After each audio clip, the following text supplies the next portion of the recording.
running the show. Marissa is the mod, we have nice mods too. Jamima gets the docs, don't you know? They're the ones yelling at Baker all day. Yelling at Baker all day. Hey, hey, hey. Yelling at Baker all day. Hey, hey, hey. Yelling at Baker all day. Hey, hey, hey. Making sure he hears what they say.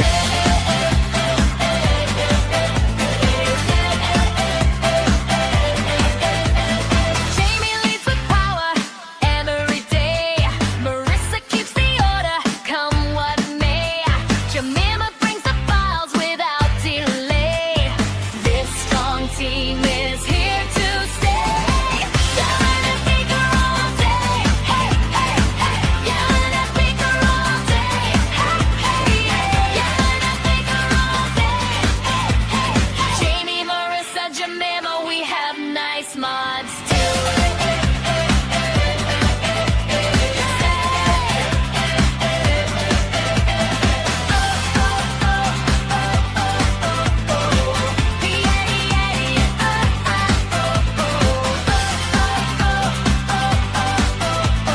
They're the ones yelling at Baker all day.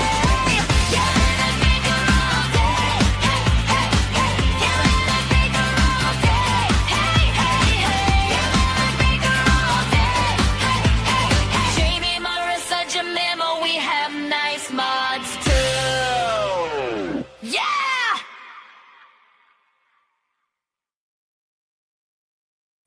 Good morning, good evening, good afternoon, wherever you are, whoever you are, what if any you are. Mo, we are on closing arguments. This is a cop-on-cop trial.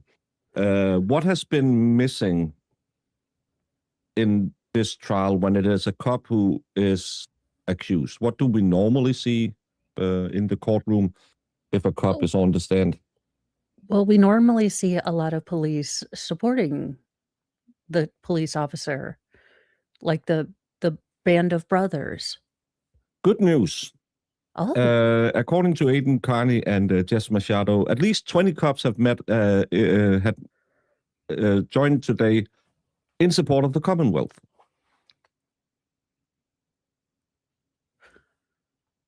So they're there to hope she gets tried so Noonan doesn't get in trouble. are they gonna join a Barabbas, hangout too? Like that Jesus guy. We don't like him. Give us Barabbas. Are they gonna join a Pontius Pilate rendition choir as well? What the heck? I'm just, what's fucking wrong with Massachusetts? So I've narrowed it down to a Hellmouth, like Buffy the Vampire Slayer, or something to do with Supernatural, because I think they're still making seasons. Could it be that they didn't burn enough in Salem?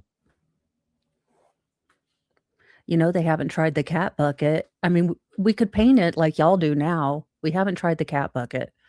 I think Massachusetts is so lost, they need the live cat bucket. Well, What about a Furby? a furry? No, Can we a settle on a Furby. furry? If we Oh, can we settle on a furry? sacrificed, A red-headed furry. A red-headed furry. I'll make compromises. I'll make compromises all day. okay, we will have our people talk to your people, and we will figure it out. We'll figure out the size of the barrel, the size of the bats you need. This is science. It's yeah. It's the witch trials. I'm convinced it's a curse. Yes, something is wrong in Massachusetts. Yeah, and I think the sad part is that unfortunately, this is just one battle. Kelsey still has to go to probate court to get time with her son back, and I hope that we continue to stick with her and help support her, because that's going to be another long road. I mean, this is just one little bit. I'm with you on this one, because this is the easy case. This is gonna end up in, knock on wood, 7, 9, 13, as we say in Denmark, with a suspended sentence, time served. boom, gonna be out of here. Yes, you will have a felon on your record, but that's not the worst part. He hasn't seen her son for almost a year. And she will go to family court where they will drag out every single little thing that she has ever. That time where she yelled at him for not putting the toilet seat down. That time where he might have partook in the same party activities that he partook in. All of that will be in family court. And the good thing about this, not to disparage any of the Free Karen Reed people, because they did a really big job in the 3 years that went on. There's not really that animosity that kind of grew between some creators where I want to be the real Kelsey Fitzsimmons trial channel. So I think that there will still be a big big following. Massa will most likely, I haven't talked to him about it, of course, but he will most likely keep doing what he's doing. And I'm invited on with Common Sense later today, and I'll probably bring it up at that point as well. Getting this all completed and allowing the family court process to decide is the best part of this. Exactly.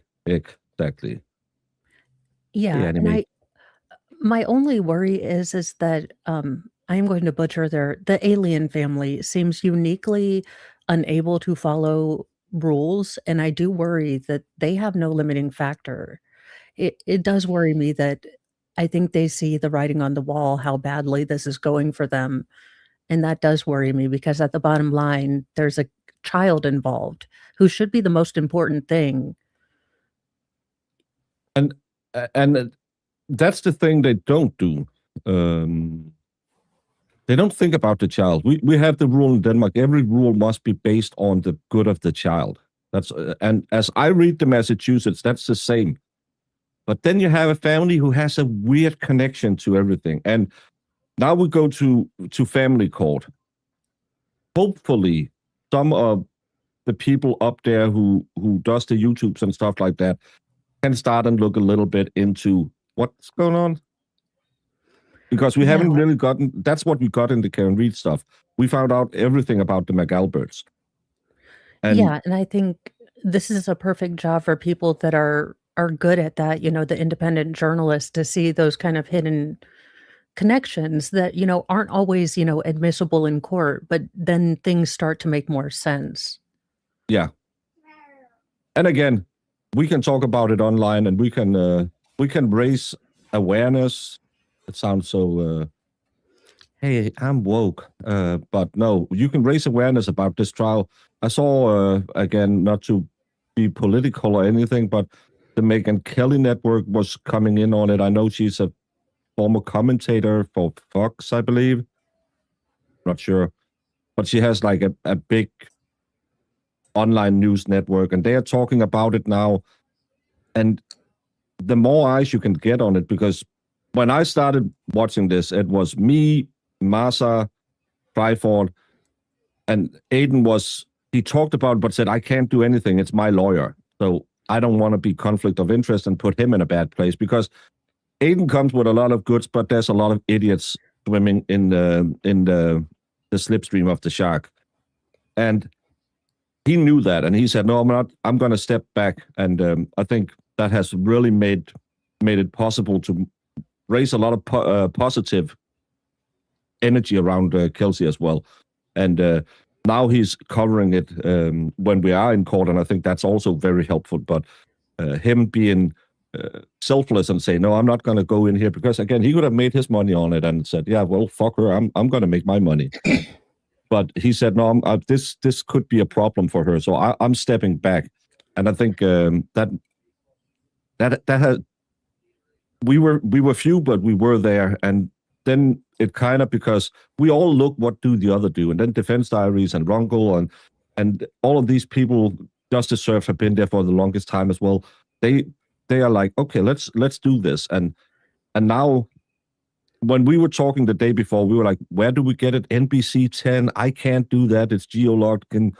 And then the same day, court, Law and Crime and Court TV is on it, and I think we can roll the ball there. Yeah, there. and I appreciate. Oh, go ahead. Love the shirt. Been waiting to see you wear this beauty. I've had it on quite a few times. It's Jamie's favorite shirt, the Ohio State. Well, and I love that there's creators like you that are like, hey, you want to check out this case because you know it's something I'd be interested in.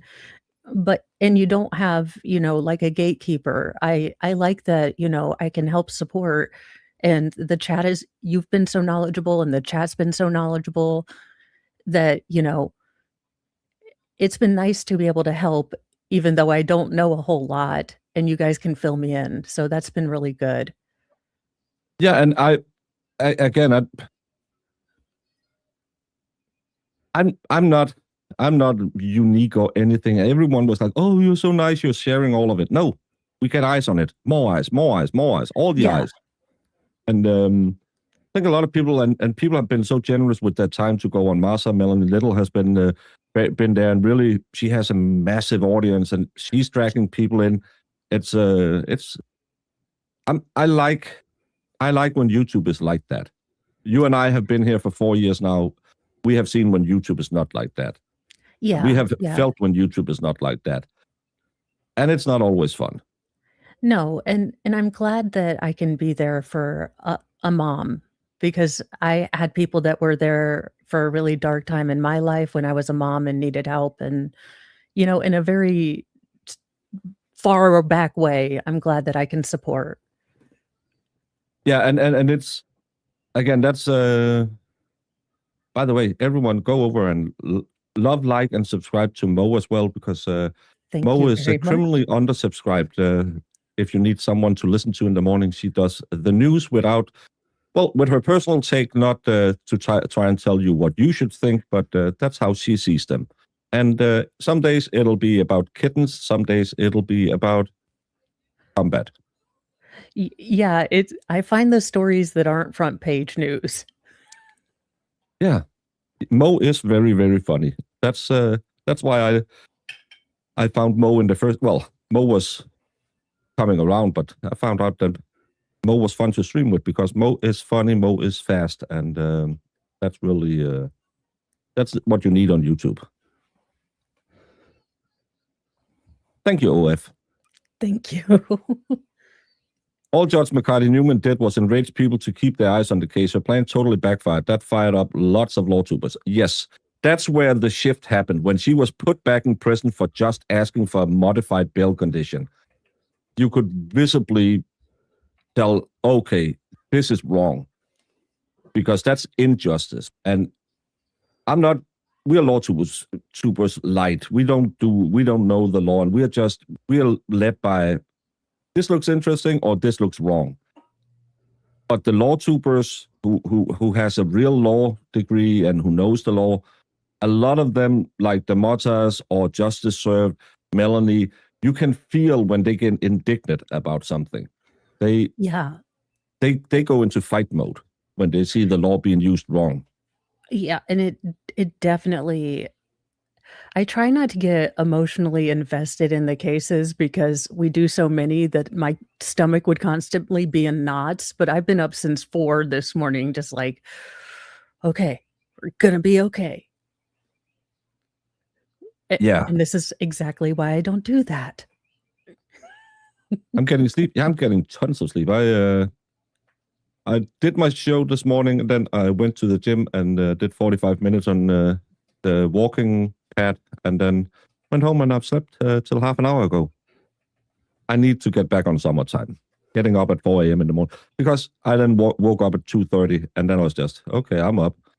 And I was like, okay, go live and but then the expert was live. And I, nah, I won't take viewers away from him. So I was just hanging out for a couple of hours.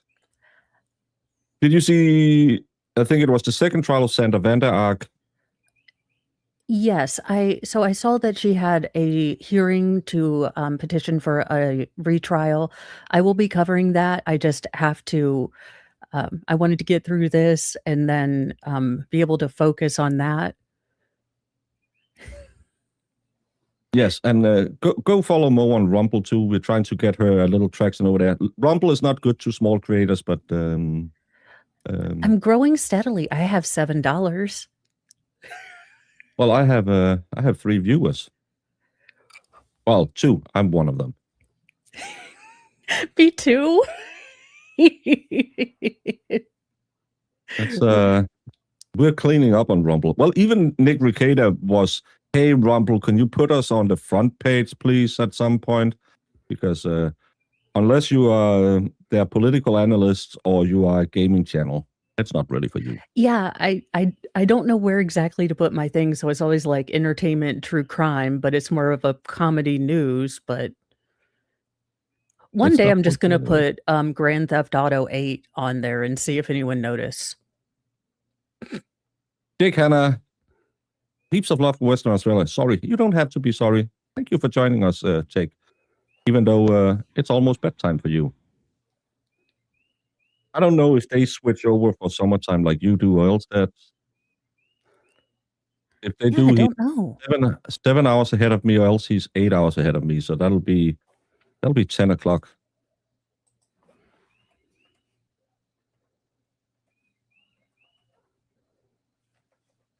Is that weed at your house, or is it in? Yes, I have my windows open because it's nice out. It's actually warm, which is fueling thunderstorms. Yeah. Hey, never ever say sorry because you have a real life. It's me who has no life. But every time you're here, it's a joyous occasion. Our time change will be this Saturday, Sunday. So I'll be 9 p.m. there. I got it almost right. No, I'll be back in the normal. Right now, I'm just feeling like I have the worst case of jet lag because you have that hour and you're still trying to fit the normal holes. It snowed in Germany an hour ago. It's sunny out. Yeah. My favorite candy bar is from Germany. They have a Ritter's bar with marzipan and dark chocolate. I'm not a fan of dark chocolate. They have one with strawberry and cream. That's a good one. I also like their cornflake one. Why are the Germans so good at candy? Chocolate candy, except for sweet. Well, then Linsen's sweet. Look, the continent has really good candy. It's because we put you put something in your chocolate to kind of give it some umami thing, and it just tastes weird. Marissa, stop with your Stop with your hate speech. Yeah. Dingsy Poo, it's really hard to get stuff to America right now. Dingsy Poo is also in Denmark. But Oh, the border, so she can actually buy Rittersport really cheap. Well, really cheap. oh, Cheaper. You have a PO box? yes, I do. Let me pull it up. I was trying to get my brain situated, which is not oddly possible sometimes. I do what I want, and one day I'll get that. So hashtag no feed stuff. Kelly, you know the rules. Yeah. She's the border smuggler. Yeah, that's the good thing living where she is. She can buy cheaper. They don't have the same sales tax on food as we have in the rest of Denmark. So they'll just. So your sales tax isn't federal; it's more like. No, I don't live in Germany. I live in Denmark. Oh, I thought you said she did live in Denmark, but yeah, she lives in. She drives over the border to Germany and gets it. They don't It's search like when you you at go customs. to. It's like when you live in Massachusetts and you drive to Rhode Island to buy Mentos. Oh, that makes sense. I have to put it in American speak. Y'all You just know, have to- like when you buy stuff down there from Delaware, because they don't got no sales tax, so you get it 8% cheaper. You can get a banjo for $1.65. You laugh. I was making some money. I didn't smoke in college, but I had a car and would drive people over the border to Kentucky to buy cheaper cancer sticks for a fee. Teresa, because it was kind of like, I think it was wrong. No, was it just, it was one of them. No, it was brother counsel. I have to get, normally I don't go and watch other people because I covered it, so I'm already filled with it. But I wanted to see what brother counsel's take was on it, because I thought that the no viewing was a good thing. And he said, normally, if you're a defense attorney and the judge says, hey, do you really want that viewing? That means I don't need that viewing. I'm not going to get anything different. And remember, guys and girls, he said yesterday, I'll probably be back around 2 or I'll be back at 9 in the morning. Closing arguments has nothing to do with his verdict. It's just for them to summarize it. He started writing his verdict yesterday. He already knows what he's going to find her. And he has his verdict now. I will guess he's not going to postpone this to 9 tomorrow. He'll say, be back at 2, because then everyone can be their family and everything. He has his verdict now. That's what, when we were discussing it, that makes sense. But it doesn't calm my nerves, Baker. You were supposed to lie and make me feel good. Hear ye, hear ye, hear ye. I feel good about so far. Justice of the Superior Court. Now sending orders and for the Closing isn't evidence. your attendance, and you shall be heard. God save the Commonwealth of Massachusetts. In this most honorable court. Court is now open. Please be seated. Good morning. I didn't. March 26, 2026, 42, Lawrence. A lot of people. Superior Court. Calling the criminal matter, Call versus Kelsey Fitzsimmons, 2025, 77 CR 311. Scheduled today for continued jury waive trial. They have 30 minutes time limits, and the state said more than enough. Again, this isn't a complicated matter. You don't have to, oh, this is where the bullet went, this is where everything went. It's a really not complicated case. Good morning, our Timothy Bradle. With me is Ms. Healy, Ms. Hassan, Mr. Leonard. Good morning. Good morning. All right, so you're ready to proceed? Yes, sir. All right, I don't say this for the attorneys who know this, but because the government prosecution has the burden, they go last. The defense goes first in their closing.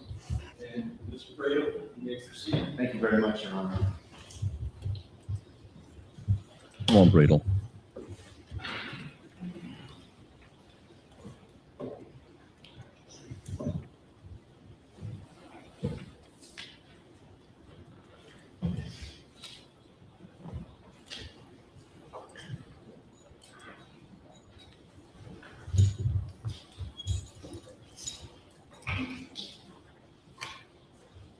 May it please the court. Counsel, ladies and gentlemen. Your Honor, June 30th, 2025 was the worst day in Kelsey Fitzsimmons' life. Her whole world imploded. Her fiancé betrayed her. Her baby was being taken away. She was going to lose her house, her job. There was an incredible confluence of tragedy that was visited upon her that day. That day was about her, and she decided in the midst of what you saw testified to here, she decided to end her life. Patrick Noonan, when he came back up those stairs, Your Honor, walked into a suicide in progress. That gun was nowhere near him. That gun was already pointed at Ms. Fitzsimmons' temple by Ms. Fitzsimmons. She was a couple steps into the room.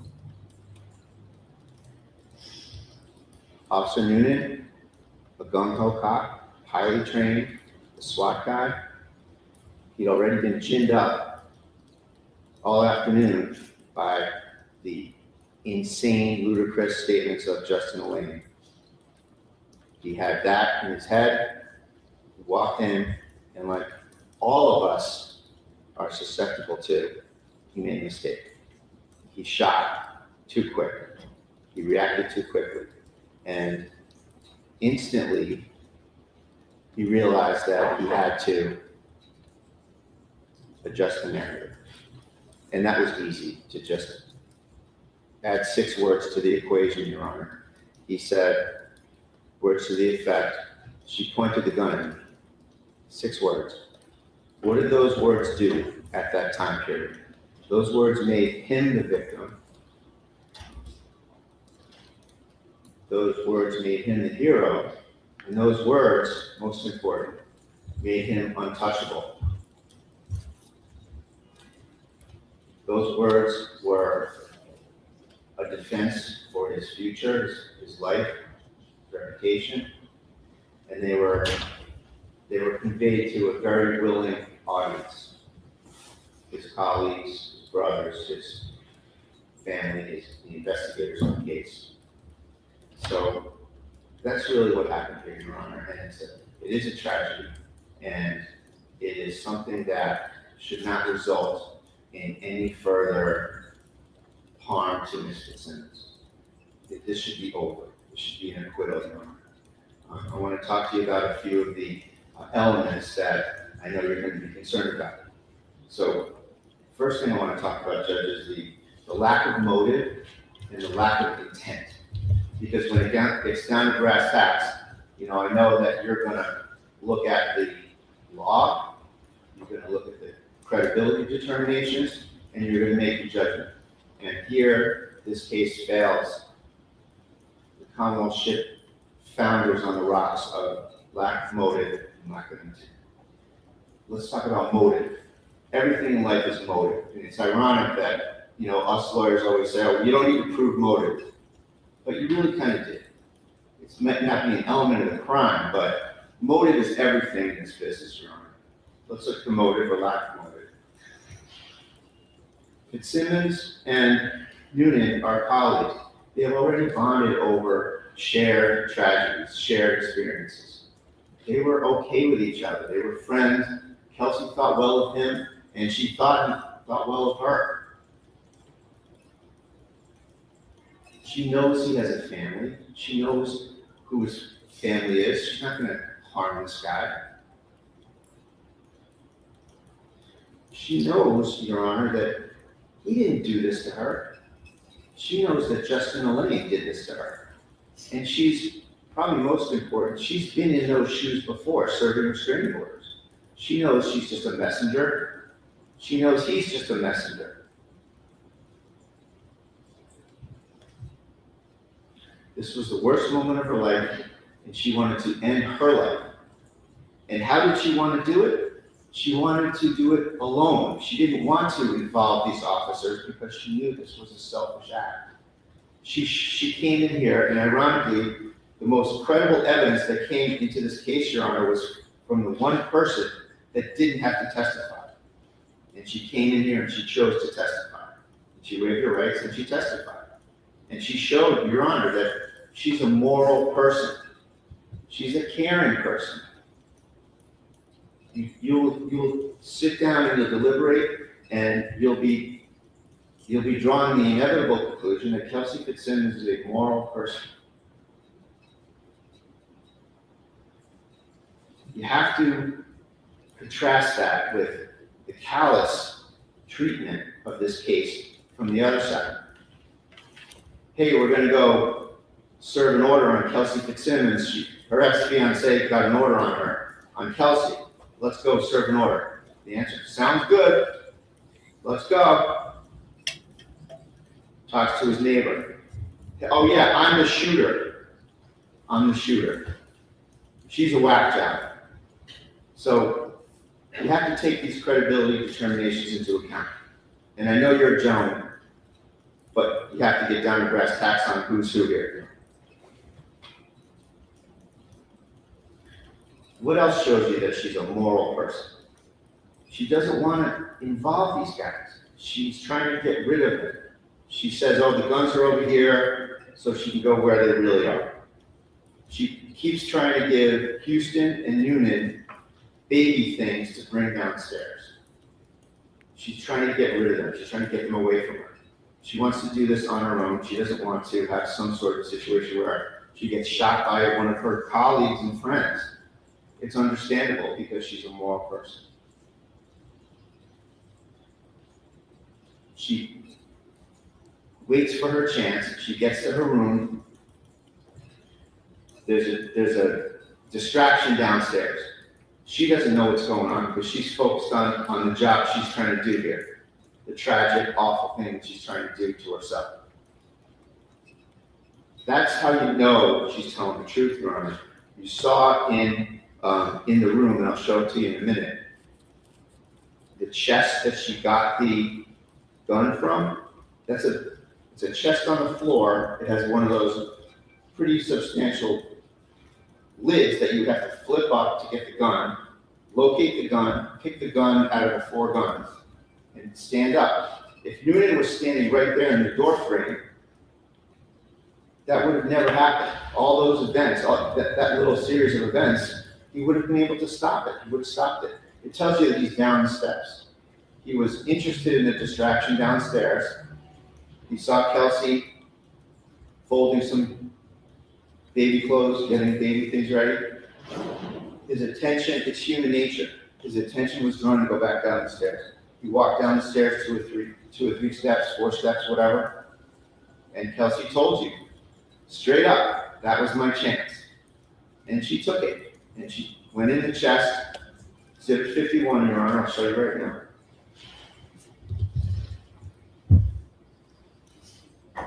She went in that chest, flipped up that lid, got the gun, stood up. She told you again, she's a moral person. She tried to keep the gun concealed. She made the motion like this, Your Honor, where she put the gun like this and she kind of walked over here. But she didn't want the police to see her with a gun. She held the gun to her stomach area. She walked to a clear area and she put the gun to her head. And that's what I mean when I say Officer Noonan came back up the stairs, and what did he walk into? He didn't walk into some Rambo woman trying to shoot him in the face. He walked into Kelsey, who you now know a little bit from her testimony. He walked into Kelsey's room, and Kelsey had a gun to her head, and he walked into a suicide in progress room.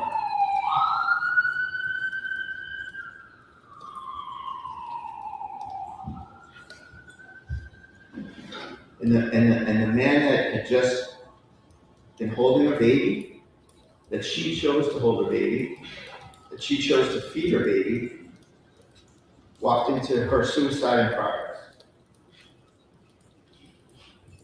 The gun was nowhere near Noonan. There was no threat to Noonan. And the law says that an officer may not use deadly force on someone who is exhibiting danger only to themselves. And that's offered to Your Honor twofold, in the sense that it shows that this was not a reasonable use of force, and it shows you that his knowledge of that statute, as he said on the stand, gives him a motive to lie. He knows that this is not a good shooting. He knows this is not a clean shooting, and that gives him a motive here, Your Honor. And like all of us, we all make mistakes. He overreacted and he shot. He had the look on his face, panicked, flustered, he shot. He had made a mistake by leaving her there, walked down the steps, a few steps, and that gave her the chance. And when he did this, he knew immediately, Your Honor, that he had to be just in line.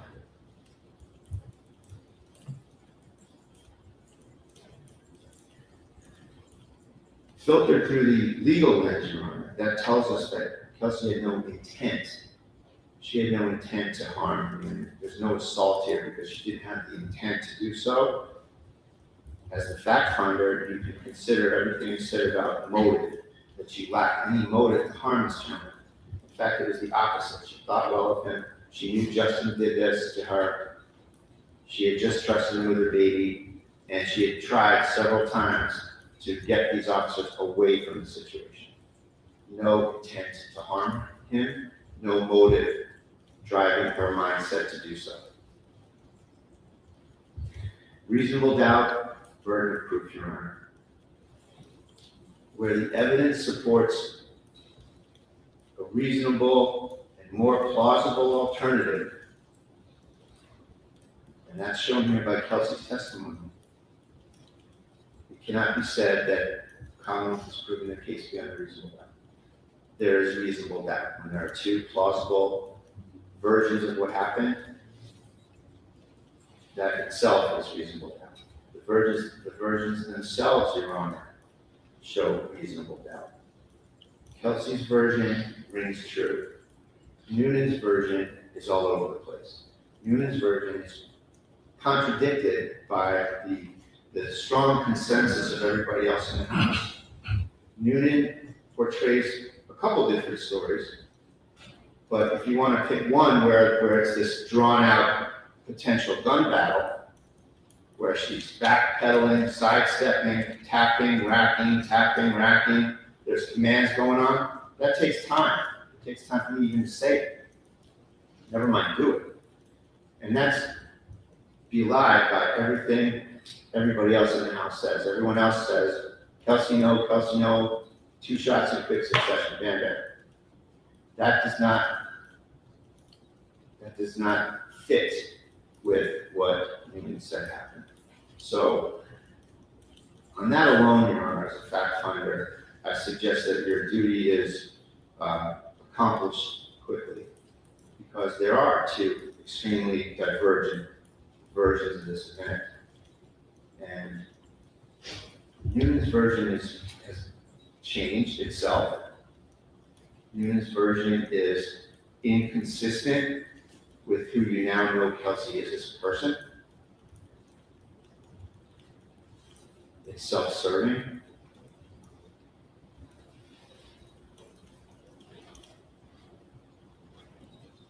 And like I said, it makes him untouchable.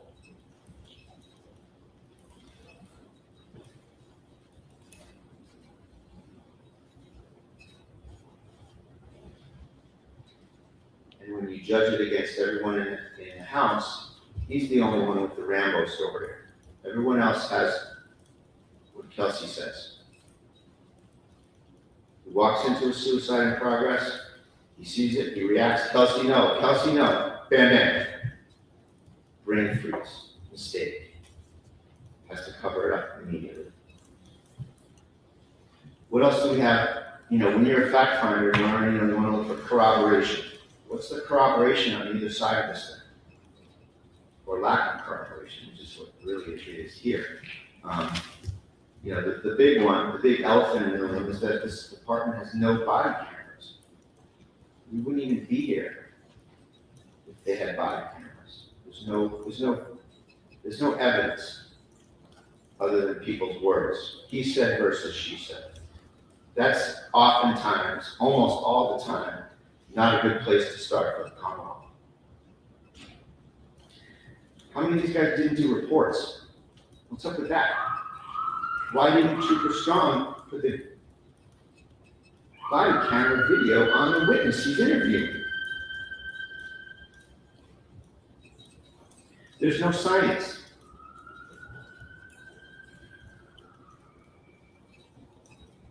The testimony of everyone else in the house shatters his narrative.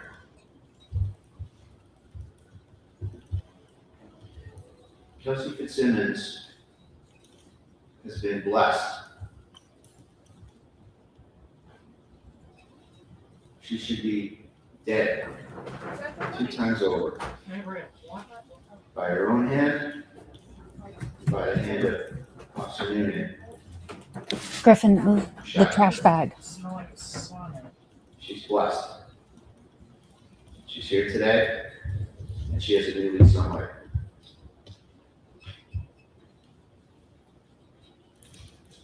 Maybe that's why the investigation is what it is. And maybe that's why the story is so sloppy, because nobody expected her to be here today and tell her truth. But she is your honor. And as a fact finder, I want to respectfully ask you to consider the evidence, Consider the lack of motive, the lack of intent, the inconsistencies, the credibility contest is firmly in her camp. She came in here and she told you what happened. Unvarnished truth. And I ask you to find her not guilty. Thank you, Your Honor. Thank you, Mr. Ritter. Comment? Yeah, just a minute. Yes.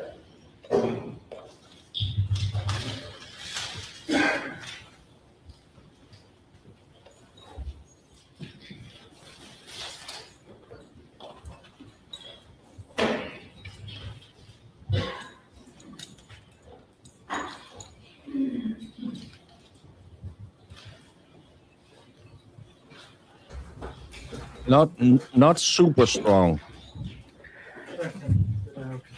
He sometimes leaves me underwhelmed. It will be interesting to see if the Commonwealth is as smarmy as he's been. Yeah, let's just put a weapon in the middle of the courtroom after we just racked the slide on that one. Okay. Commonwealth, please be short and short.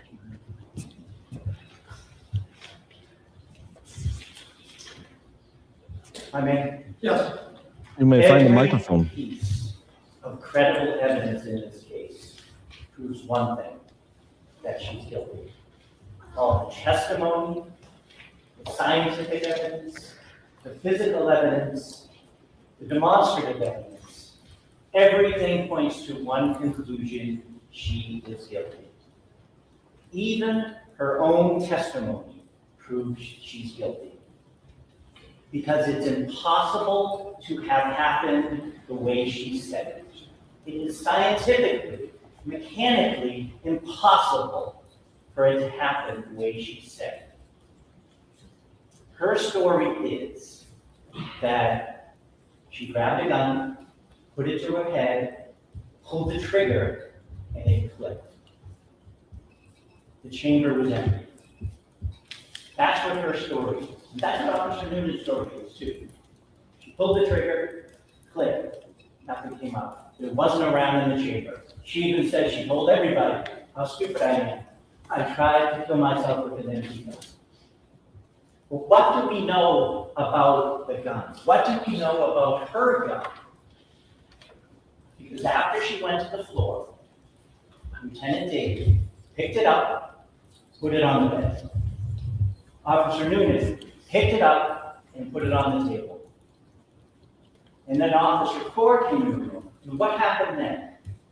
Officer Noonan said, secure that gun, make it safe. And so what did he do? He took the gun, he found that black box, the safe. He made sure that was empty, he turned it over. He pulled out the magazine that you can see right here. He opened the chamber, and there was a round in the chamber. He dumped it out. Throw that on the into body the cam. safe and put the firearm in it. And then they stood watch on that until State Trooper Bonassaro took it back in the lab. That magazine that you have in evidence contains 16 rounds. It was a 17-round capacity gun. It contained 16 rounds, plus the one that was in the chamber. 17 rounds. As we know, there are only two ways to get a bullet into the chamber. One is if there's already a bullet in the chamber. Someone pulls the trigger. A bullet comes out, the casing comes out, the chamber's open, the spring allows another bullet to come out. That's one way, and we know that didn't happen here. The gun didn't fire because the chamber was empty. The only way a bullet gets in this chamber, other than that way, is if someone racks the gun. She said she didn't rack the gun, but there was a bullet in the chamber. She did rack the gun. What did Officer Noonan said, she pulled the trigger. Nothing happened. She stepped back, tap racked, tried again, didn't do it. According to testimony, yes. Tap racked again, pulled it, and that's when he fired. She put her round in that chamber. That's the only way it got there. Her story can't be true. She got up on that stand and she lied to you. It's scientifically and physically impossible for her story to have happened the way she said. That's what the evidence shows. But she didn't just lie to you then. She lied again. She lied at the scene about where the guns were. And she admitted that, and I understand that, right? And she said she didn't lie to him, lied fucking to the moron. police because she decided to kill herself. But when did she say she said that? They had been to the house. They had talked to her, according to her. She now started contemplating all of the ramifications of what's going to happen to her. Because she's losing her life, her job, her son is being taken away, all of these things. And so she's going that over her head. And then minutes later, as she's walking through the house, she says, my gun's in the basement. Because that's the time she made the decision to kill herself. Later on. And we know that's a lie. We know that's a lie because what was one of the first things they asked her when they went to that house? They asked her to put the baby down, they would observe the baby, told her the restraining order, what the parameters were, and asked her where your guns are. When she was still sitting on the sofa. They weren't waiting to ask that question so she was already walking around the house. No way. And what did she say there? They're in the basement. And we know she said it there before she moved around the house, which is untrue. Because her friend, Officer Houston, who was invited to her wedding, says it also. He says, Sergeant Daly asked. And then remember what he said? He said, I was in the living room, she was sitting down, and then I saw a gun case on the other sofa. And so I opened it up to see. And she said again, I already told you the guns are in the basement. Now, why at that point did she say that? We don't know. She didn't tell us, because she lied to us about why she said it later, because we know she didn't say it later. So she lied again. You can't trust her. She also lied about knowing that her mom was in the house. She was upstairs. The officer, Noonan, I think it was, Noonan heard an older woman's voice down there and said, who is that? She says, I have no idea. She doesn't know her own mother's voice, her best friend that she just talked to come to the house. And she said she didn't know whose voice it was. Another lie. She said on the stand yesterday that she didn't know Justin was in the house. And we know that's a lie too, because what happened when the three of them were upstairs? It's Noonan, it's Houston, and it's the defendant. She hears him downstairs. Houston hears him downstairs, and she says, keep him away from me. I don't want him in my house, or something to that effect. And that's when Houston went down to make sure he wasn't coming up and went to the basement. She knew he was in the house. She absolutely did, and she lied to you when she said she didn't yesterday. And you know what else she lied about? Something so simple that it shows who she is. The restraining order. She said, the restraining order was taking my dog away. It says it. It doesn't say that.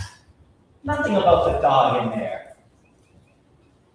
I could go on about the lies, but I want to talk about the credible evidence. The credible evidence in this case. When Lieutenant Daly got a call, actually got a visit from Justin Elaine when he was in the lobby of the PD.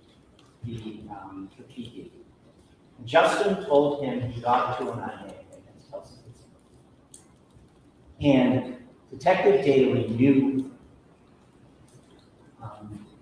that she had been technical before, that she had guns, that they were taking the child away from her for a period of time.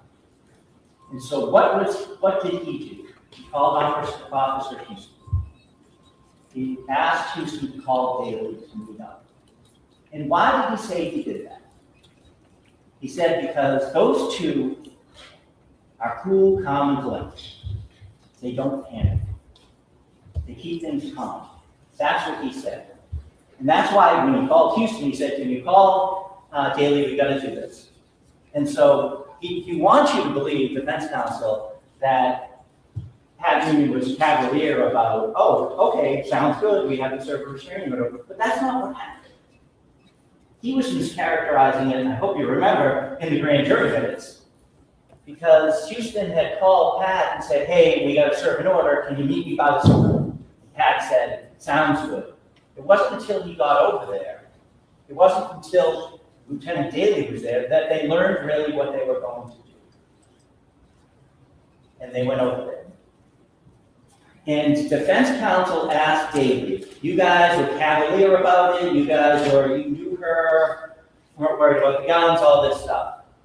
And Lieutenant Daly said, no. No. His quote was, we had an increased level of vigilance. Everyone was more on point because they did know what they were walking into. They did know. They did know that she had been sectioned before. They did know there was going to be a baby in the house. They did know that she had guns. They did know at that point that she had parked her car far away. This is all going to what they were thinking at that point. They did know all those things. And they did know Justin's concerns. He said, according to Lieutenant Daly, I'm worried she's going to kill the baby, kill herself, and kill someone else. So that's what they were thinking when they went into this house. That's the credible evidence when they went in there. And what did they do when they went in there? They sat her down, and they allowed her, or maybe they asked her, I can't remember, to go around and get some stuff for the baby, because she knew Justin was coming to get the baby. And they were in her pocket the whole time. They followed her around the house, at least two of them, while she did that. And you know that because even Officer Houston said, I was in her pocket. We went into the kitchen, and I noticed there were butcher blocks with knives on it, with knives in it. And they were concerned. There was no chance they were leaving her alone. No chance they were leaving her alone. I think the cops. Officer Newman.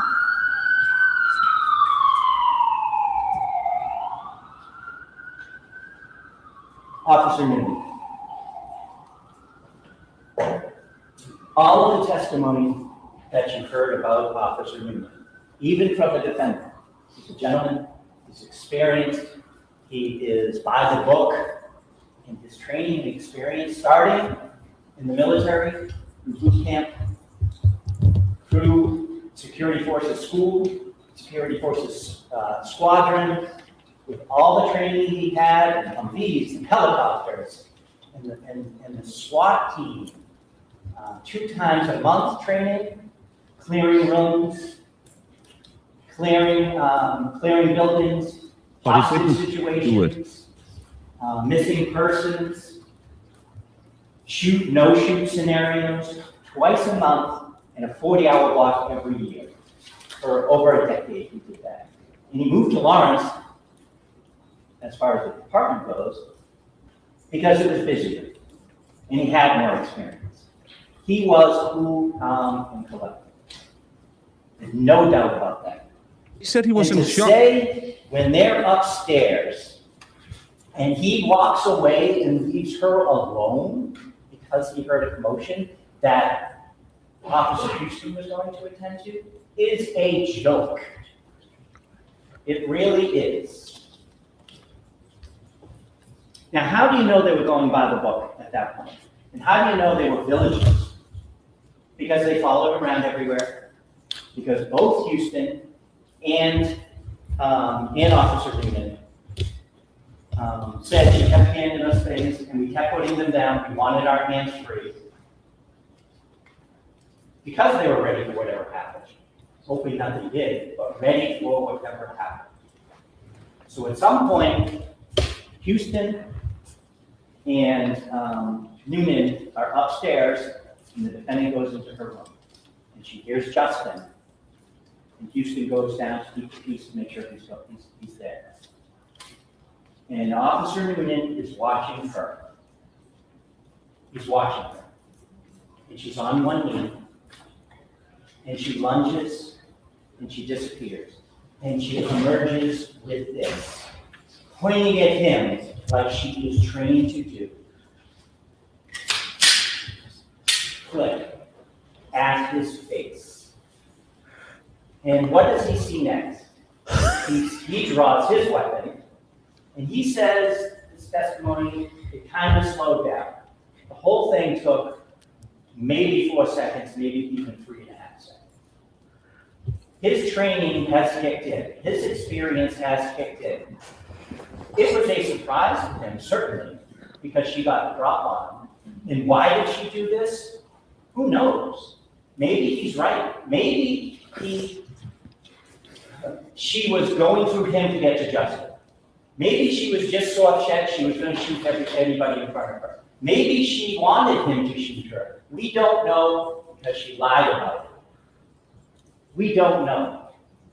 But the fact is, she started to shake, she started to tremble, and she lunged for the gun that he couldn't see.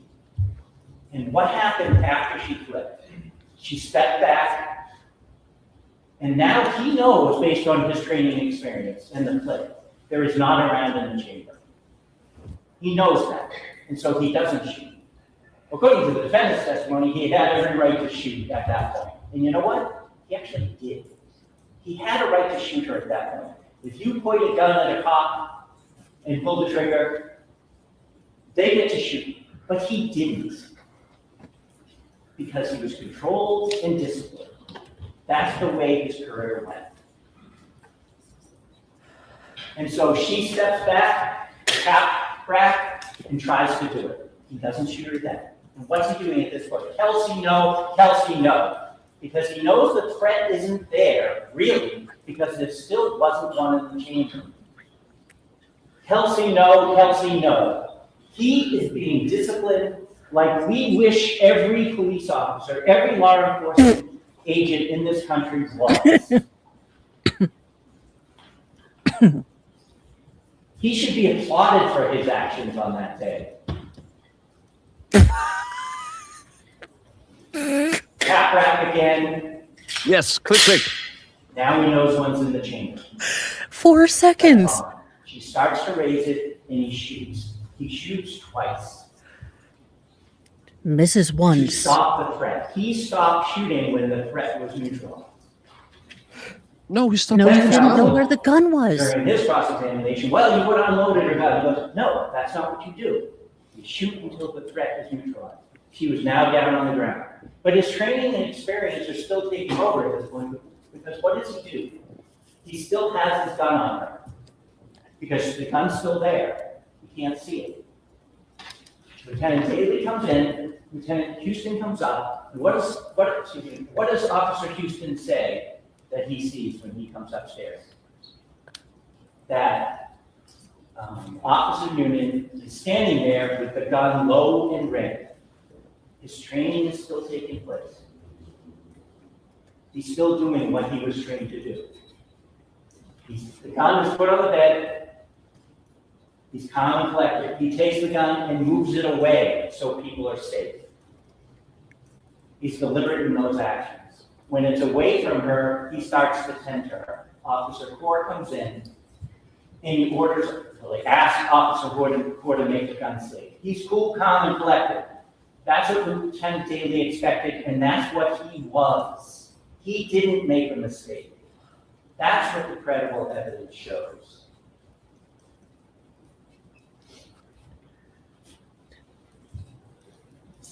And what did he say to Officer Houston after? And this just goes to state of mind, I know.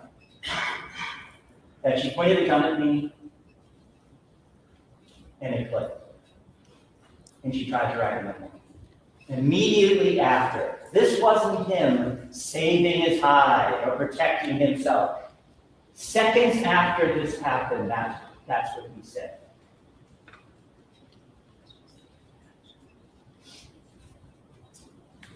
Every piece of credible evidence points to the inescapable fact that she is guilty. Every piece of physical evidence, scientific evidence, mechanical evidence, every piece of testimony from Daly to Houston to Core, even Lauren Page, the mother, even the defendant corroborates what Officer Green says. Every piece. Your Honor, I would suggest to you there is only one fair and just verdict in this case, and that is guilty. Thank you. Moving for sidebar. I'd like to speak to counsel anybody at sidebar for scheduling purposes.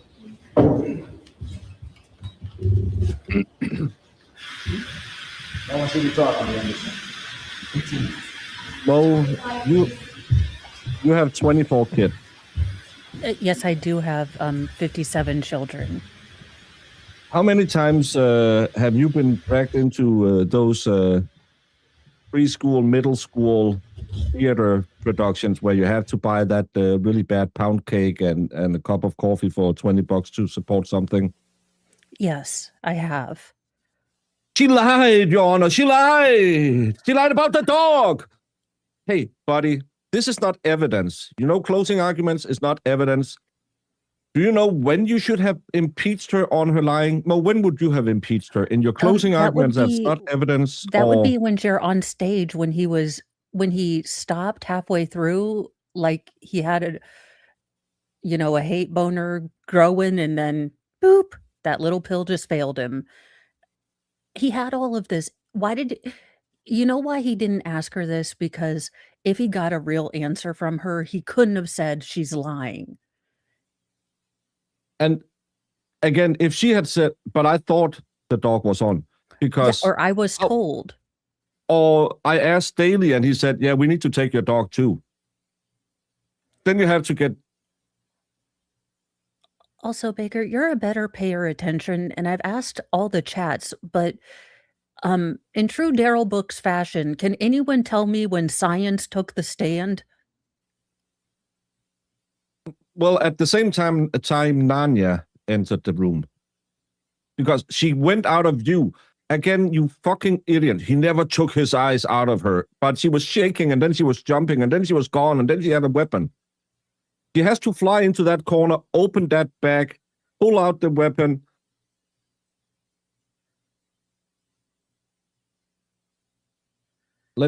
I'm not sure I can do it in view. Can you time me? Yes. I'm going to go on my floor, roughly the same distance. I'm going to jump to Okay. the corner, and then I'm going to pop up. All right. I'm glad Baker's the one doing this. It would not be an action move. Okay. 1,000. Oh, 2-ish, 1,000, 3-ish, 4. That was 4.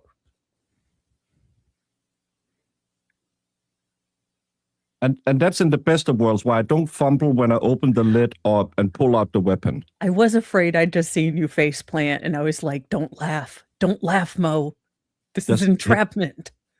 Hit the side of the cabinet.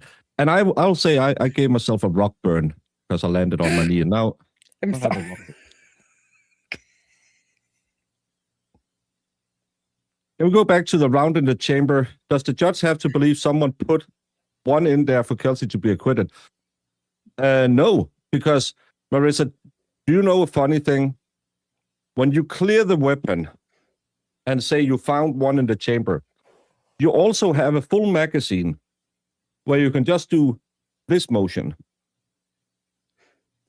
Then you have 16 in the 16 in the magazine and 1 loose because it hasn't been fired. Yeah, He could even I have mean, taken one out of his own weapon and put in there.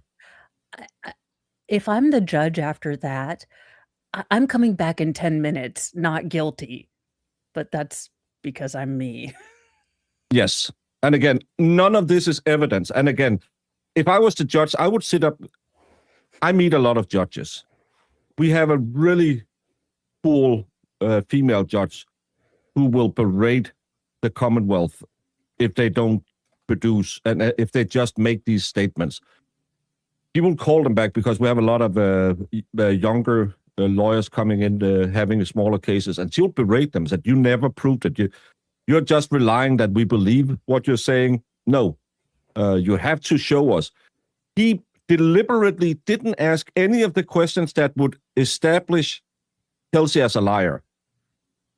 I'm not even sure that is the restraining order even offered into evidence. Else he can't go back and check if the dog is on the evidence or on the RO. And thank you, Wackhole, for the rock burn. Thank you so much. Well, I think it's also, again, you could have had the state troopers. I know they have access to wooden dowels, or they at least are resourceful enough to find a stick. You could have shown us trajectories. You could have shown us we've done a reenactment or we've done the calculations. This is approximately where Kelsey was. At the end of this trial, I shouldn't have to wonder still where exactly Kelsey was when she fell. All the 4 ones. I also don't dry fire pointing nearish the judge.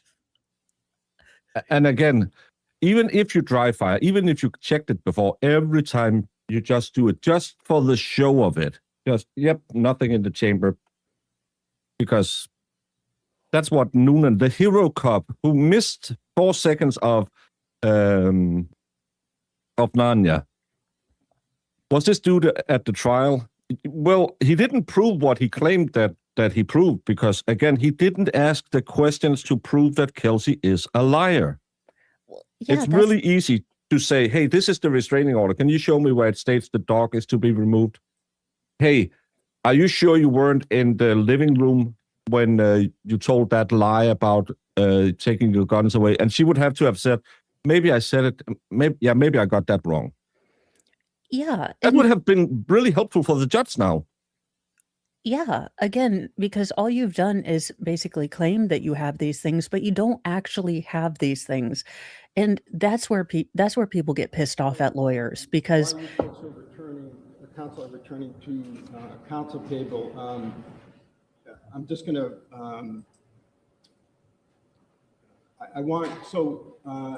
we went to sidebar for 2 reasons. One was Mr. Bradel has a series of objections that he'd like to lodge about the Commonwealth's closing, which I'm going to give you an opportunity to do in open court. Thank you. Commonwealth in open court responding. And also I went over the schedule. So as I told counsel, my intention is to take as long of a period of time as I need to reach a verdict, provide the court staff and counsel with 30 minutes notice, and come out and announce my verdict, some of my reasoning here in public, and whatever time that works. In other words, if it's during our traditional lunch break, so be it. You folks will have a half-hour notice, which means that you'll be able to go and have coffee or lunch or whatever, as long as you can get back here. All right, so that's how we've worked that out. We also discussed at sidebar the fact that in a jury trial, we never provide the jurors with ammunition and a firearm, even with the trigger block at the same time. So my intention is that Mr. Ruane, our assistant clerk, will keep possession of the ammunition, and the firearm will come back in chambers with me along with the other exhibits. When and if I need the ammunition, will be switched out. All right. Okay. Globally, have I said in open court what we discussed? Yes. Okay. All right. So Mr. Bradel, I'll hear you on the objections. Yeah. Give him hell. So Judge, traditionally, we do this at sidebar, but as you mentioned, we don't have a fact finder here that we need to talk off to the side to. So in open court, I'm happy to do this. Sure. Yep, I'll go back over everything I said at sidebar, Your Honor. Judge, the first objections I have to counsel's closing argument center on ballistics issues. The first part is that counsel picked up the gun and used it 3 times. Prior to that, counsel provided what I would consider to be expert testimony on the operation of the gun. I think it exceeded the scope of what Detective Bonasaro talked about. He said that it had to be a scientific certainty that this gun was racked by Kelsey Fitzsimmons. Mischaracterizes the defense position that we're not saying necessarily that it did or didn't happen. We said that Kelsey Fitzsimmons didn't rack the firearm. And we have a completely different version of events. So no one's saying that it didn't happen. We're saying that Kelsey didn't do it. And to characterize it like, you know, that it had to be racked by Kelsey Fitzsimmons is not fair argument, and it mischaracterizes the state of the evidence.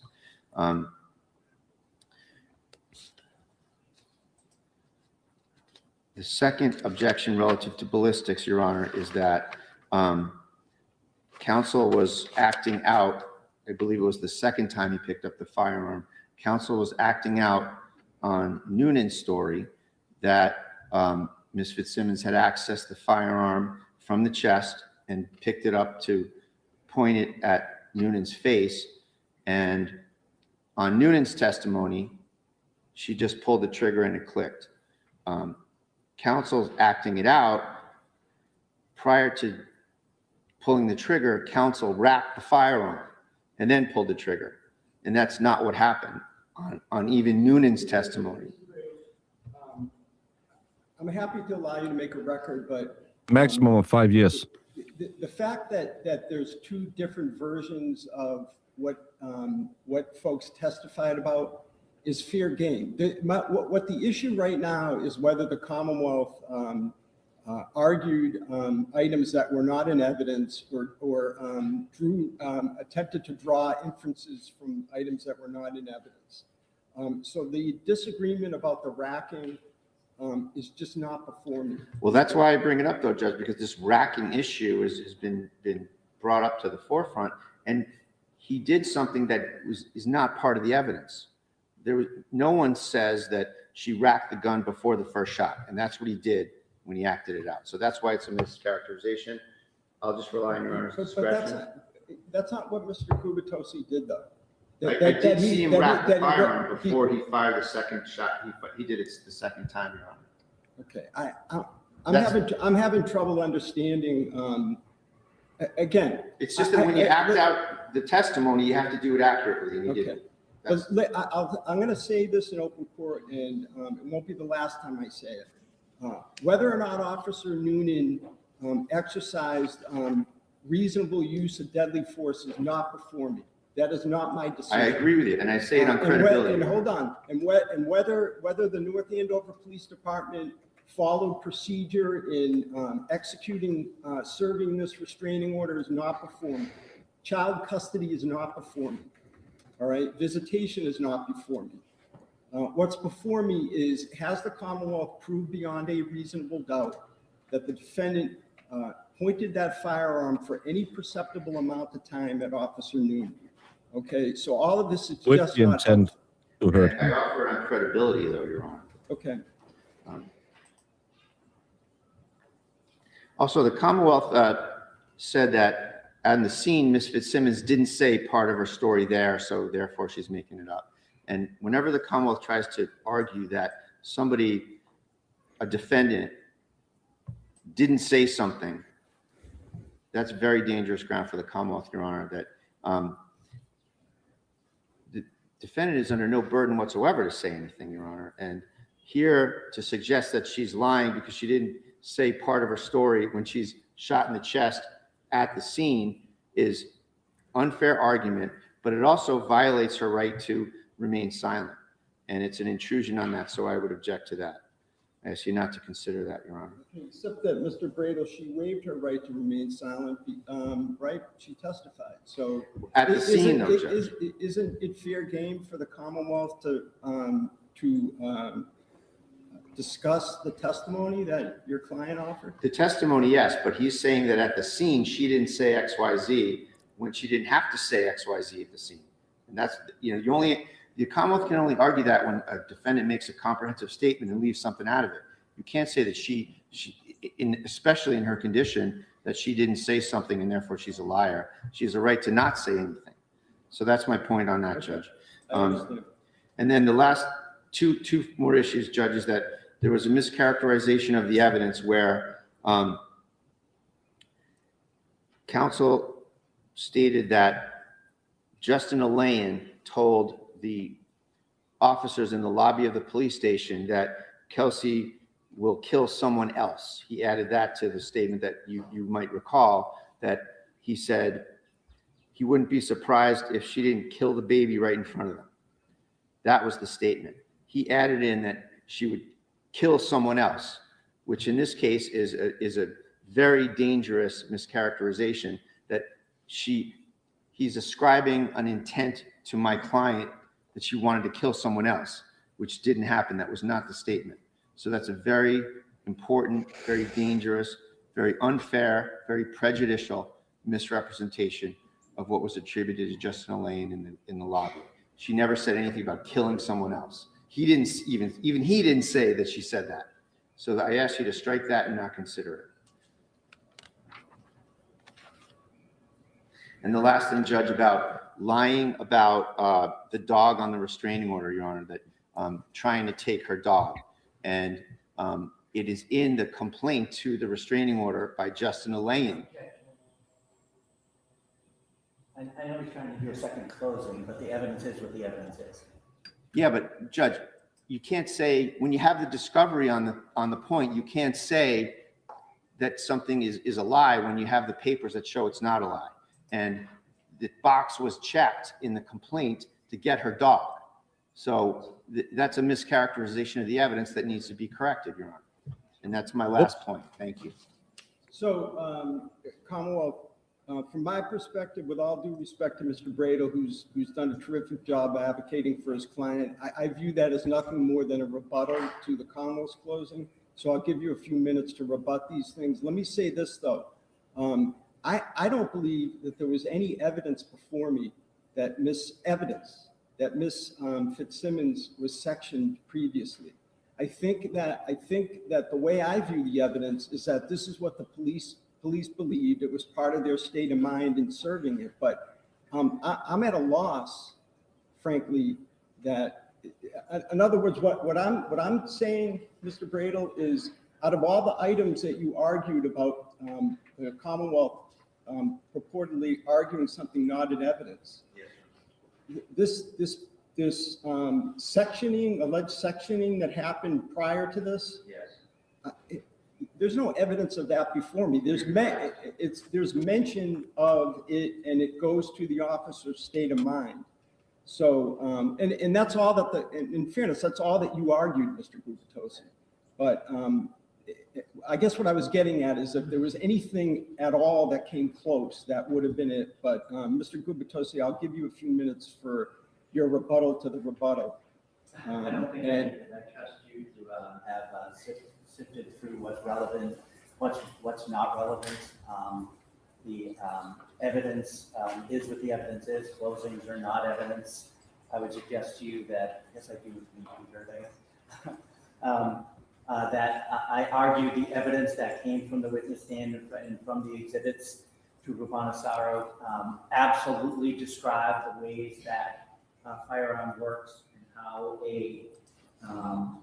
a round gets into the chamber, and I limited my explanation of that to what he described and the like. I don't need to make a second close. You just did that. I'm a lawyer. What do you think about that? I respect that, both sides. All right, so at this point, why don't we, I said that I was going to step off for the gathering of the evidence. Let me not do that. I'd like the counsel to just make sure that all the evidence, the exhibits are in order. You'll know your content on both sides. If you folks can take a look at the verdict form as well, I don't know if you already have, It's not complicated, but you want, Mr. Bale, have you seen the verdict form? No. All right, so one of you, officer, do you mind? Officer.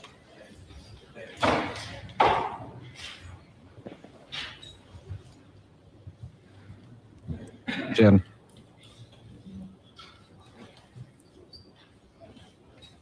Commonwealth is after that.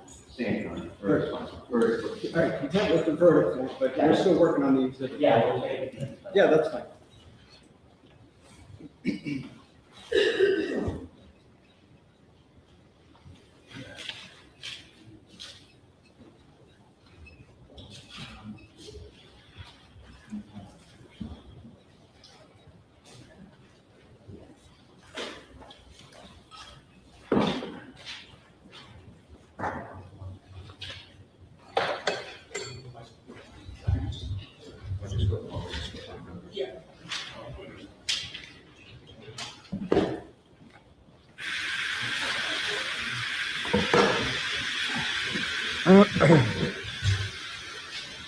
Thank you, tortious interference. Alert to where a car is parked, but not to where the unpredictable whack job or the pew-pews were. Yeah, that's my problem as well.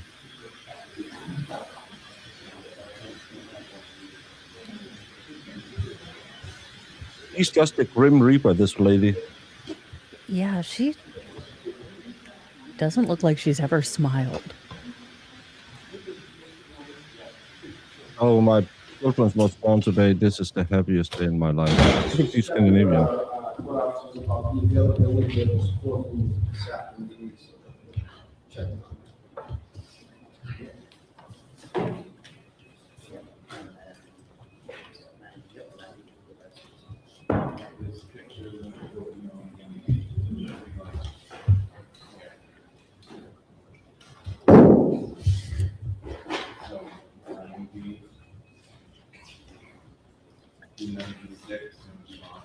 I saw Chuck Norris's bodyguard has been out and talked about how cool he always was and how nice. A lot of people took it as it was Chuck Norris's bodyguard, but actually it was just every time someone tried to fight Chuck Norris, this guy would help them. So Chuck Norris would at least get some sweat. ADA Gupatosi on behalf of the Commonwealth, is the Commonwealth contempt of the exhibits? Yes. Attorney Bradel on behalf of the defendant, is the defendant contempt of the exhibits? Yes. And that would be for both of you, exhibits number 1 through 98. Correct. Correct? Yes. Plus the chalk, Mr. President. Yes, and the jury instruction. Thank you.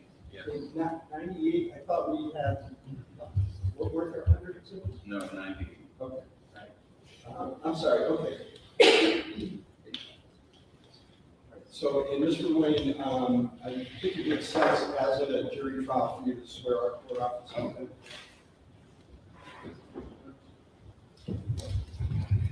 I don't like the theatrics of this. Let's go back to your chambers. Get the form you pre-filled and come back. All raise your right hands. Do you solemnly swear that you will keep the court in some convenient place until he has agreed that you will not suffer any person to speak to him, nor speak to him yourselves, unless by order of the court, or to ask him if he has agreed? And when he has agreed, you will return him into court unless the court shall otherwise order, so help you God. We will stand at recess for my deliberation. All right, please.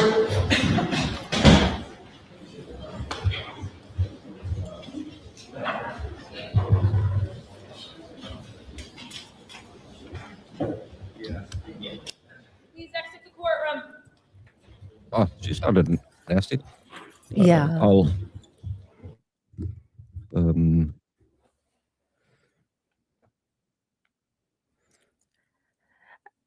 Yeah, I wish you would just say, like, I'm going to think about this until 2, and then I'll call you guys back.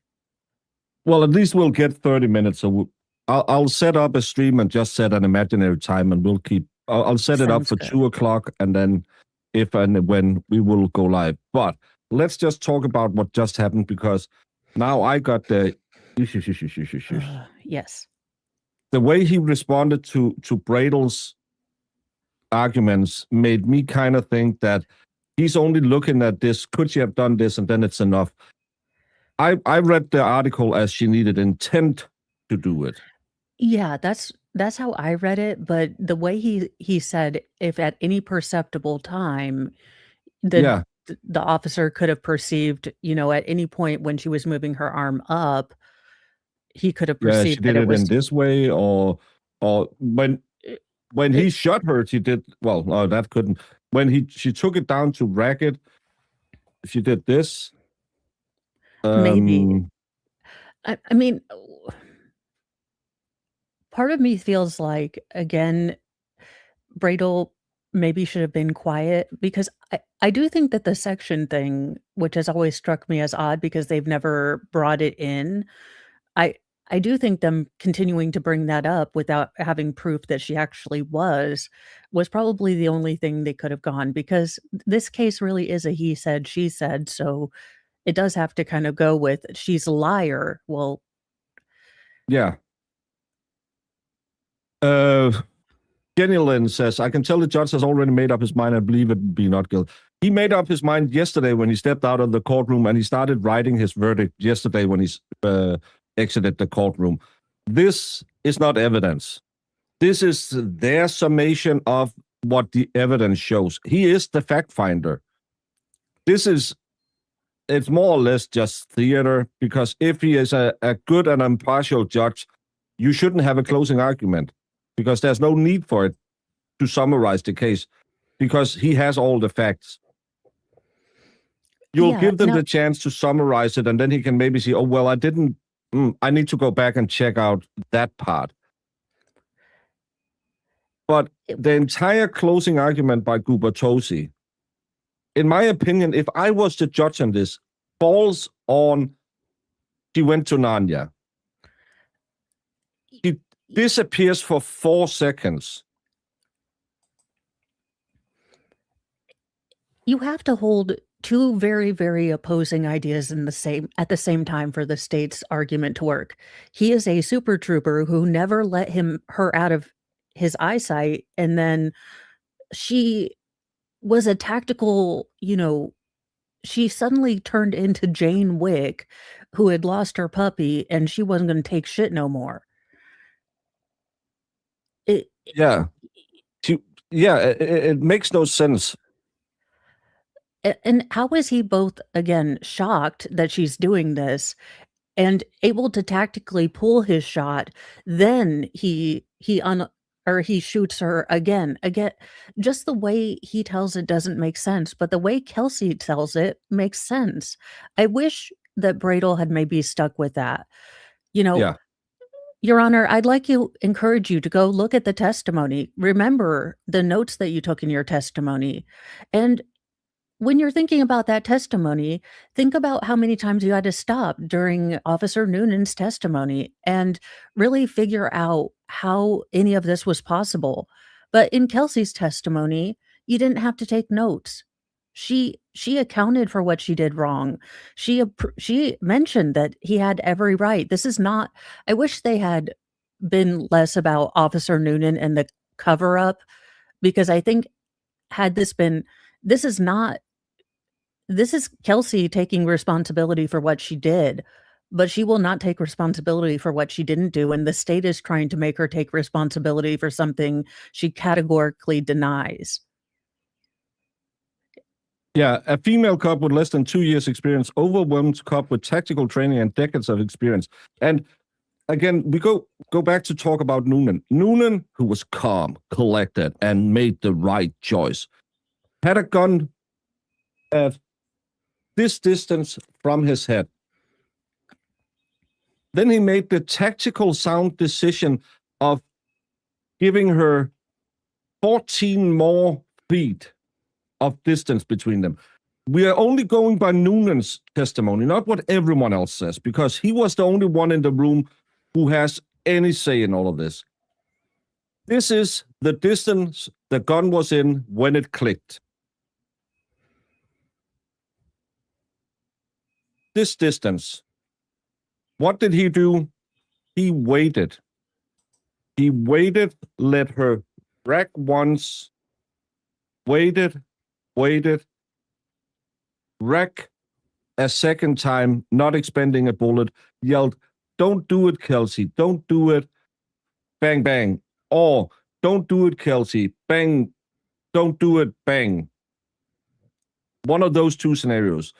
He's a superhero cop who is tactically trained. 40 weeks of training every month.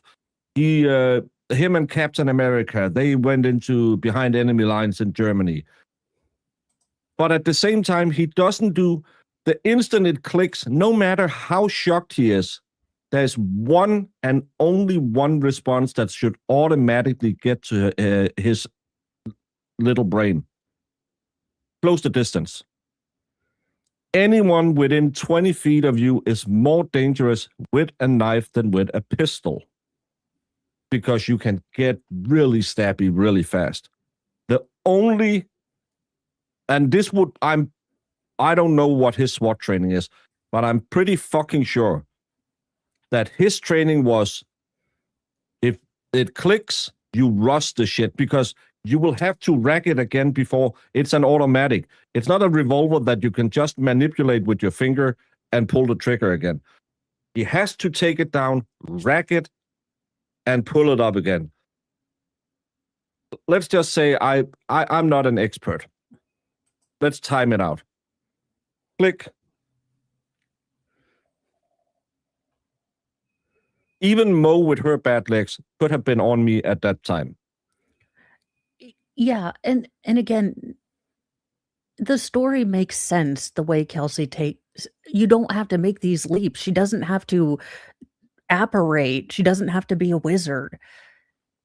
It makes sense. And if the Commonwealth had come at it that way, Officer Noonan trusted his friend. Kelsey lied. She admitted on stand she lied. And when he turned around, it looked like she was pointing at him. So he shot. Yeah. How hard would that have been to tell? That would have been an easy thing.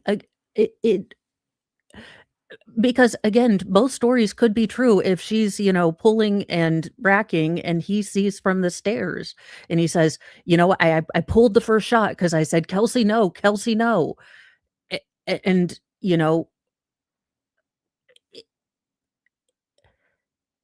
and again, yeah, let's make your assumption correct. Kelsey goes over there. He's down on the stairs, and he should just admit saying there was some loud shouting. Justin and the mom was getting into it, so I was just for a brief second looking around. I saw her over by the boxes, and then she walked over to the window, and I heard a click, and then I saw her do a motion while turning around when I said, "Hey." She was racking the gun, and I perceived she was pulling it up to shoot at me. Because it doesn't have, apparently she doesn't need the intent to hurt him. But let's just say, instead of doing this, he could have thought she did this. If I had the remote here. And she comes around like this while racking it.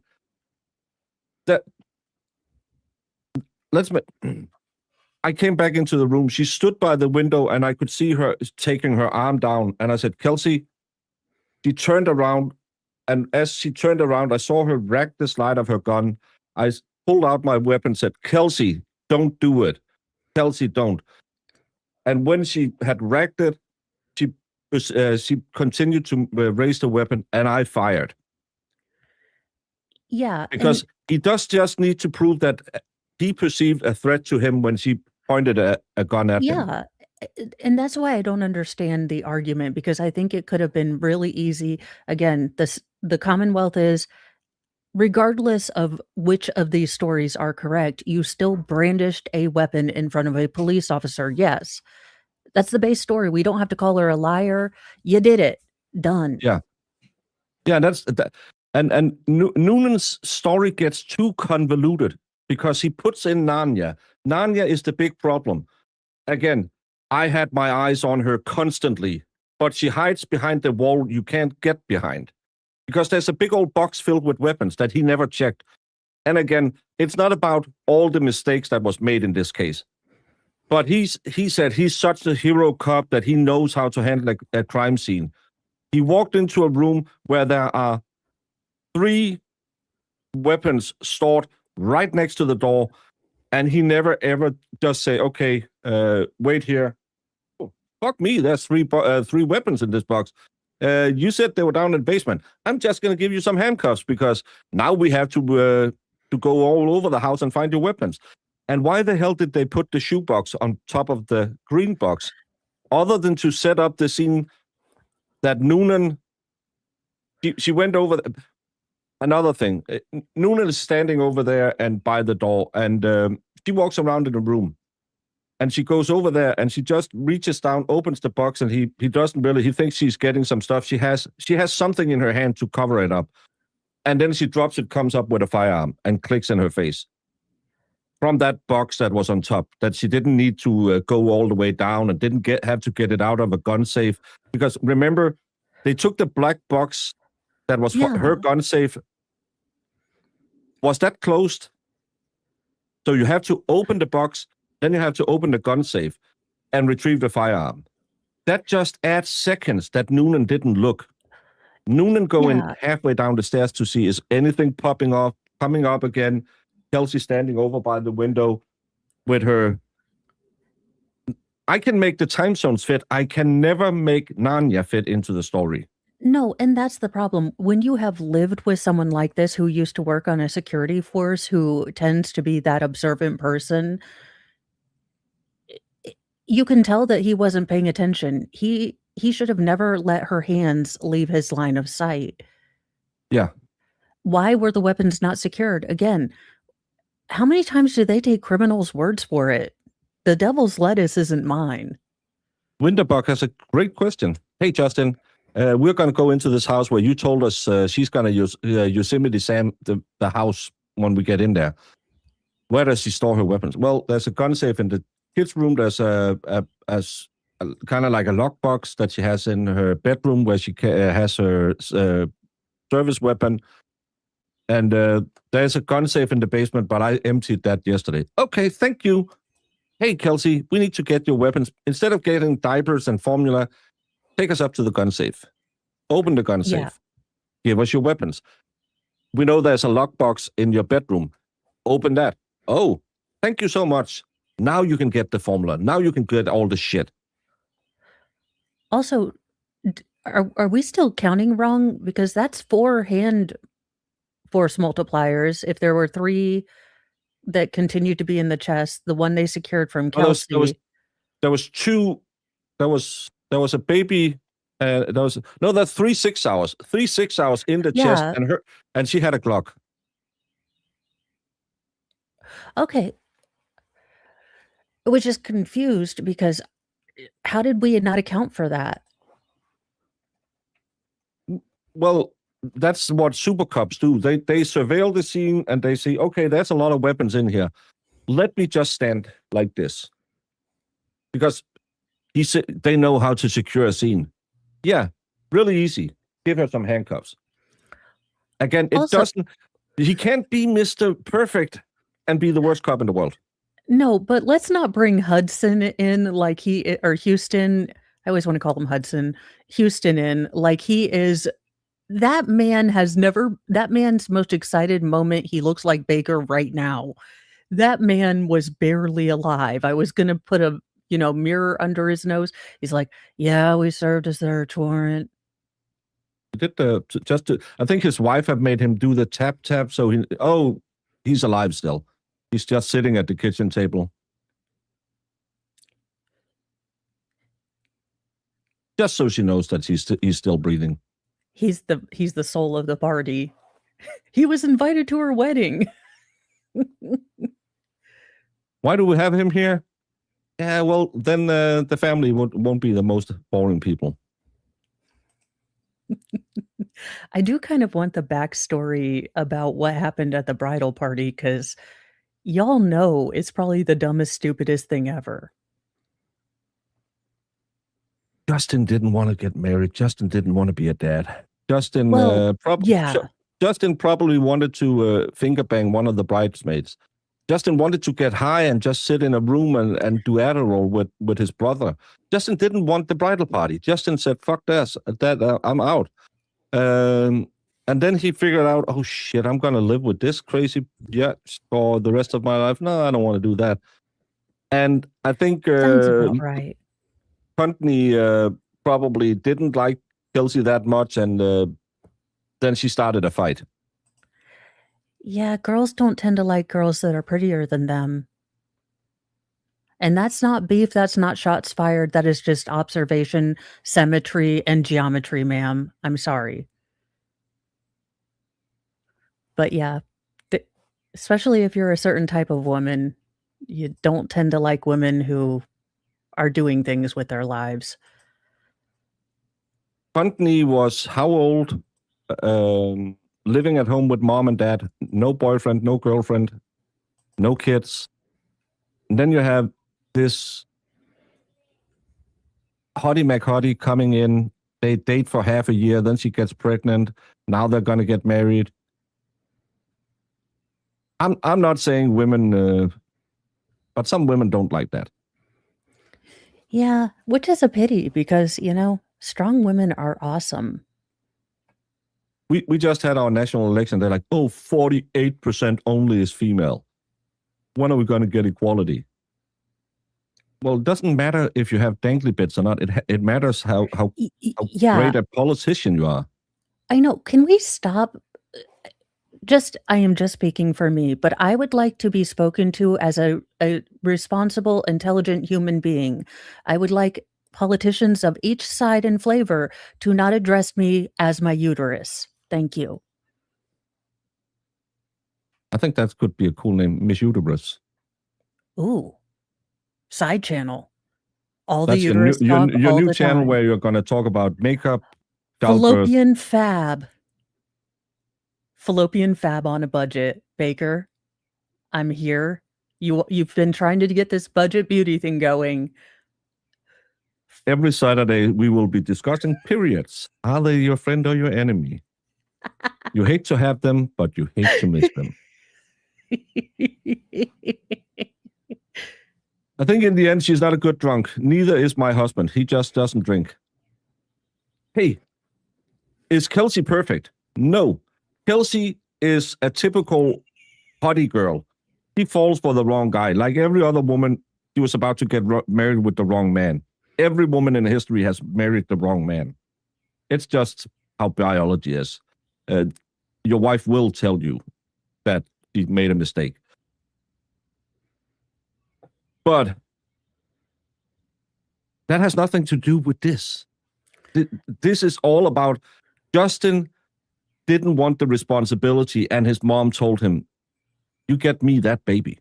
Fucking get me that baby. That little trash panda is not going to have my baby. Yeah, and this is where I do worry because with their pattern, with that family's pattern of behavior, this flouting of the rules, the rules don't apply, and they've shown their behinds, multiple times. This is not the end. So I do hope if you guys are supporting Kelsey, remember, we still have to go to probate court. We still have to get that baby, and there are going to be hoops. I mean, unfortunately, regardless of the verdict today, there is still another fight gearing up legally, not really. I'm guessing that was the first time Kelsey was being drunk in a long time. Yeah, she was 4 months out of pregnancy. We don't know if she's breastfeeding. I don't think we have ever heard any confirmation. But again, if she's pumping and dumping, she's probably not drinking. If she had been postpartum and taking care of baby, she's probably not drinking. This is probably her first night without the baby. Yeah. And then she will, I can kind of guess, been going through this twice. She would have been, oh yes, I don't have my baby. 2 minutes after she just said those words, she was texting her mom, how's the baby doing? And then her girlfriends came over and said, hey, Kels, let's go and be high schoolers. Yeah, let's drink. I'm going to put on my bikini. We're going to jump in the pool. 10 minutes later, mom, can just send a video. I just Yeah. I'll have a Michelob Light in a second. I just need, okay, he's sleeping still. And then she got a little bit drunk, and then she started doing I wish my baby was here. And I think that she probably wasn't in a stable emotional environment that night. So if she got into a bitch fight with Courtney and Justin took her upstairs, yeah, maybe she slapped him a bit. Did the good old maybe they got into a fight. If he said, I'm leaving you. I'm done with all of this bullshit. Yeah. We don't know. Well, and let's be real, women, we know when our partner isn't as engaged or as you know, and she probably knew there are signs. He probably wasn't helping with the baby at all, beyond anything. So and when you're drinking, it probably becomes more and more real. So, and imagine, because I was thinking about Kelsey imagining her baby going, as much as, the Commonwealth and the cops wanted to say, it's only 2 weeks. When you know that the father is liable to get really pissed off, you have no trust that that baby's going to be changed. It's the closest I've ever come to jail is when I went to work a 12-hour shift, came home thinking my husband was watching our child or babysitting his daughter, and she had not been changed for the entire 12-hour shift. That's probably what Kelsey was thinking. And not all dads are like that, and some moms are like that. So I'm not trying to say it's a gender thing, but yeah, no. I was taking care of my nephew when he was 5 months old. That's not that big a problem. So but there's a lot of things going into this. But again, all of this is, I can buy her state of mind. I can buy her feeling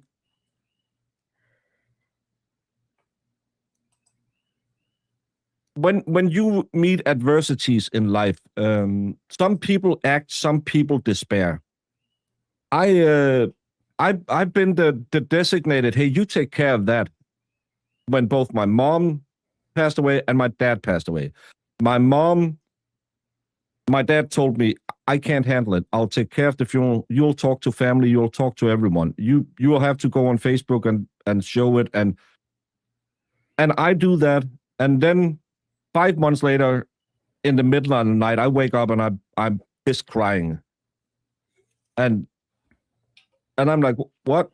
Why did I have to react? Because I go action. Other people, like when my dad passed away in my arms, some people would just go into shock. My first was, okay, need action mode. I'm going to call everyone. I'm going to say this. I'm going to fix the problem. 5 months later, the day before New Year's Eve at 11:30, all of a sudden, I just started crying again. And I don't know why. Other people would have been distraught right there and couldn't act. And I think she's one of those. Yeah, and I think that's the thing. Those moments, the darkness lies to you, and it kind of it tells you that this is going to be this way forever.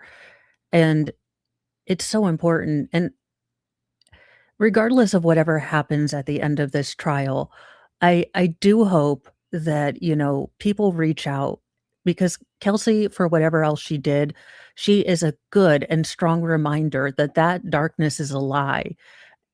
Yeah, this is rough. This is tough. This is probably the toughest thing that she's ever dealt with in her life. But she has support. She is not alone. So if you do feel like that, reach out. Kind of the only way I can, because I'm not a mom, I'm a dad, and I know we're all the same. Absolutely not. Emotionally, we are two different species. The first time I went back I moved home to my parents after I told my wife we're going to get a divorce. And she got really bitchy. I wasn't to see the kids and blah, blah, blah. I then went over to the house to see my kids. I was with them and I enjoyed it. And it was weird because your wife's there, your mother-in-law is there. My dad had driven me over there just so I didn't have to drive home alone. And when I go down to go out, we had we had kind of like a weird house where there's a first and a second floor, but there's also like a middle little thing where the kitchen was and our dining room. And as I walked down the stairs from the first floor, I said, okay, so I'll be leaving now. My dad was down in the basement and there was no response to that. I was like, okay, he's probably picking up the kids coming down saying goodbye. Then I walked down and I yelled up and said, oh, okay, I'm leaving now. If the kids want to say goodbye, if you want to say goodbye to your kids, you can just walk up here. I'm not bringing them down to you. When I sat in my car, my dad turned around, he looked at me and he said, whenever that little notion that, oh, well, it wasn't that bad, you just remember those words. Because I was distraught. I was crying on my ride home because why didn't we had a balcony? She could just have walked out on the balcony and had the kids. It was in the summertime. It wasn't, you could have carried the baby out and just say goodbye to daddy. I was crying in the car. And my dad said, every time you get that little voice saying, oh, let's just go back to it. Yeah, it was hell to be in, but at least you were with your kids. Just remember, this is the person that you left. She's not the person that's in your head where you're, oh, well, she's the mother of my children. Everything's fine. And because when darkness comes to you, you will go back to the guy who beat you up like shit. The guy who lives on the end of a needle, because at least he loved me. He's the devil, you know. You know that pain. You know that's scary. But the scary of being in this new place, this new moving forward where you don't know that's terrifying. I'm not a good man. I'm a really bad person. I don't claim any status, but no. Hey, I don't care. This is the life I've lived, and if people can find any solace in it, I just say it because we all had some shitty times in our life. We all had those dark days, and I'm just hoping that me and Mo being honest about we had some really rough patches in our life. If you're sitting out there and thinking, oh, no one sees me, no one hears me, I had to reach out to people. I had to have help from mental professionals. I had to be on happy pills for a time to get over it. But I've been doing fine since. Yeah, you guys, y'all see Mo in front of the camera. To be very real with you, Mr. Mo's health scare was probably the biggest nightmare of my adult life. Losing a second husband has been something I've been terrified of since I met Mr. Mo. And you guys letting me have this space where I can, not think about that has been wonderful. But I've had moments where I've had to reach out. And as much as your words have encouraged me, there's been times where, I just need to unplug. So don't look at us on camera and think we've got it all put together. I am neither Oprah nor Jesus. Probably don't bring up Oprah. She's kind of a shitty person. Well, fine. Gumby. Mr. Rogers. I think no one has ever found dirt on Mr. Rogers. Or was he not a big fan of people with melatonin? I don't know. How is Bob Ross? We haven't found out anything bad about Bob Ross, right? He liked Volstorm. Fair point, Volstorm. He married a redhead. He should be canonized. On a funny note, I got this very nice table desk to go over so I could do my crafting channel in bed with clothes on, you preverts. But apparently Mr. Mo found out that they didn't put the drill holes in, so he's now going to have to construct the table out of the parts that they didn't send him. Oh.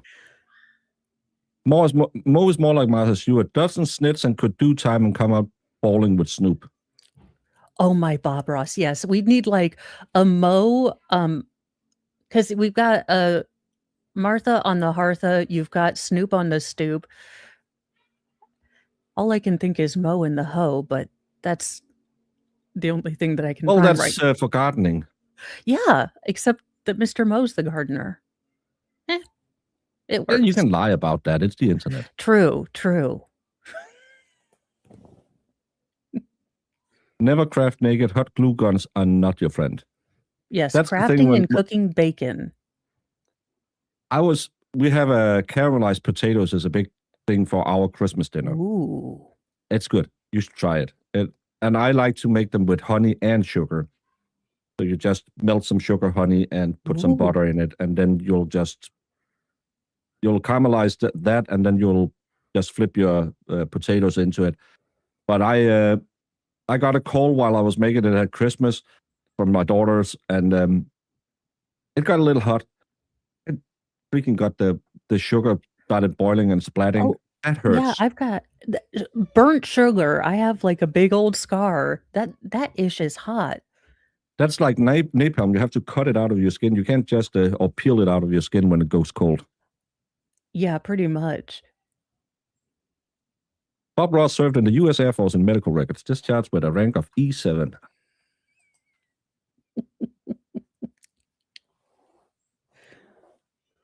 Mr. Mo is trimming the grass, whacking the bush.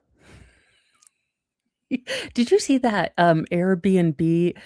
I thought about you because you always remark about Sarah straddling the bush. Well, apparently in Florida, there was this woman at an Airbnb who piddled on a lot of different things. And I was like, we need to get Baker and we need to figure out how a female pees into an electric fireplace because I still haven't figured out the physics. I think she had a funnel. Did your country's prime minister just resign? Our prime minister resigns every time that the government can't continue straight on after a new election. He has been appointed the royal investigator because in Denmark we are a constitutional monarchy. So technically it's the king who sets the government. It's purely what do you call it? It's not a well, it is a formal thing, but It's more of a ceremonial. It's a ceremonial thing. So she will go to the king and say, Your Highness, I have declared that there will be an election in X weeks. I think 6 weeks is the longest they can do it. And then when the election is over, if she keeps her majority, more than 50% chooses to point at her, she'll then go to the king and says, Your Royal Highness, I have been, I have a majority and I will continue my government. This time, because we have such a weird election result when no sides has the majority and there's going to be a whole lot of things, there will be a royal investigator set who then will go out and say, can I get 50% of the votes behind me? And if she can't, there will be another leader of the party rounds where every leader of the party will then recommend to the king who they believe should do the next investigation. So right now everyone is horse trading, as we call it, where they are trying to figure out how can we put 51% behind someone. And we have a very murky picture because there's a lot of parties got 10% and her party got 21%. And then there's a lot of smaller parties there's going to be a lot of horse trading going on in this. So that's how we do our elections. She is now the royal investigator who will go back and say, Your Highness, I haven't been able to find 51% of the vote, the people, so I resign as the royal investigator.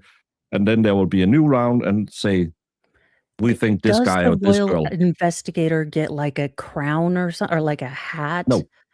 Damn. No, but she stays I was at the gonna put Marine Corps. Well, we have our official PM residence called Marienborg, where she'll stay till she's no longer the PM, I think. But it's just a ceremonial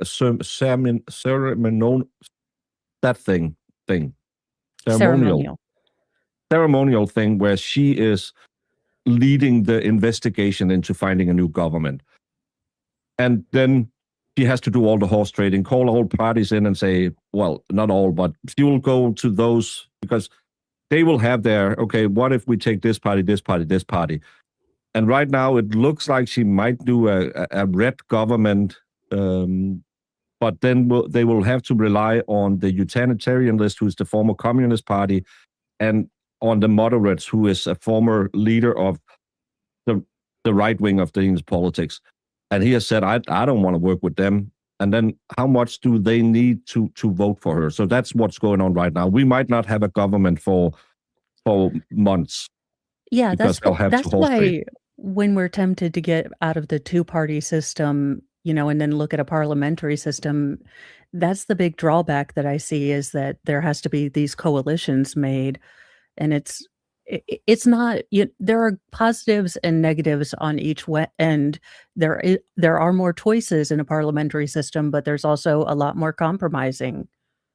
But there's also not that the leader does it all. Because right now, I don't know, is Chuck Schumer the leader of the Democrats? And sort of. Well, yeah. Well, you have two people who will talk for each party, and everyone will just do what they're told. Here, you have a government consistent of three parties. They'll have to agree, and then they'll have the last one had a majority government. But this one will most likely be a minority government with the backing of other parties. So they will have to listen to them, and they can't just say, well, we have 50%, fuck you. So it's a way of kind of tempering the power. I want to know about all the Post-its. The Post-its is to remind me that I gotten a super chat, a super sticker, a new member, gifted memberships. So every time I do a stream, I walk past my wall of super chats to remind me, even though, like Mo said, not every day is perfect when you stream, but you don't need to know that I have a bad day. You need to have a good show, an entertaining and informational show. That's what it's here to remind me, that I'm lucky enough that people like what I do enough that they will support it, and I should do better. Yeah, Someone's and ringing my door. well, and Baker, I think because when I asked him if I could kind of steal it and make it my own with little flaming notes, he said, yeah, I just, there are some streamers that get bigger, and sometimes I think forget that, we're here for you guys.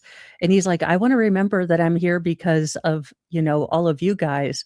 He's really a great guy, and very, very humble. So he always lets me steal and put a Mo spin on, his good ideas. It's just, we're very much alike in that we always like to remind ourselves that we are very, very lucky that this is, a great job, and that we're here because of you guys. That was Isabella from Save the Children who wanted a donation. I don't have time, Isabella. See you later. That's yeah. I cannot file the pull pops one pullback any gun slide that loads a bullet in a gun. I'm a weak ass. My ex-husband had me try numerous guns before we would found a simple revolver worked. Yeah, but the problem is, if you do this, there should be even if she says, "Oh, her hands slip."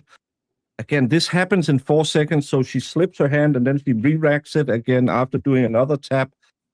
It adds seconds that's not there. Baker, can you do 2 taps and I'll just do 1 1,000, 2 1,000, 3 1,000, 4 1,000? So we have to take I clicked, I'm walking backwards. Okay. 1 1,000, 2 1,000, 3 1,000. And at the same time, I'm going 15 feet backwards to the left. Yeah, see, that's where you lose me. Again, she goes from being, shaky and can't control her hands to Do you feel lucky, punk? Again, she's a super trained cop with all the tactical awareness and room perception and can hide. And then first of all, she dry fires. And then she goes backwards. Knows that it's not loaded because why? Well, her hand slipped. Then why would she re-tap it? Why don't she just re-rack it?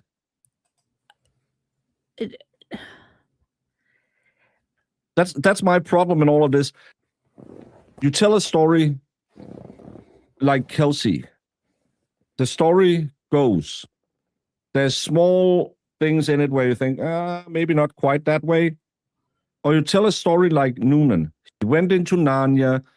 She came out and she said, die, MFer, die. I'm going to blast your head off and I'm going to skull F your cranium after and use the hole for that. I don't know how a woman does that.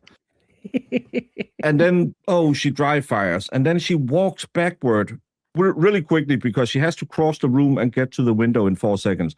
While she's slapping the pew-pew, tries to rack it, but is such a bad cop that she doesn't rack it.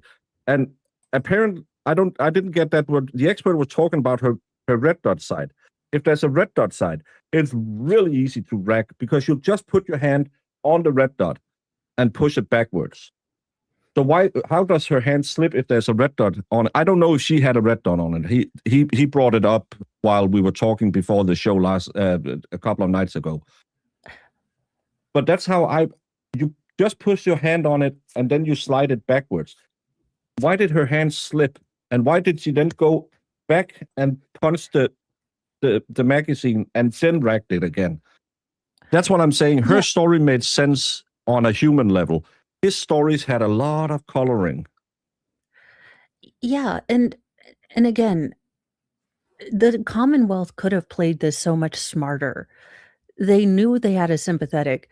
They go in there, they don't paint Noonan as a super cop.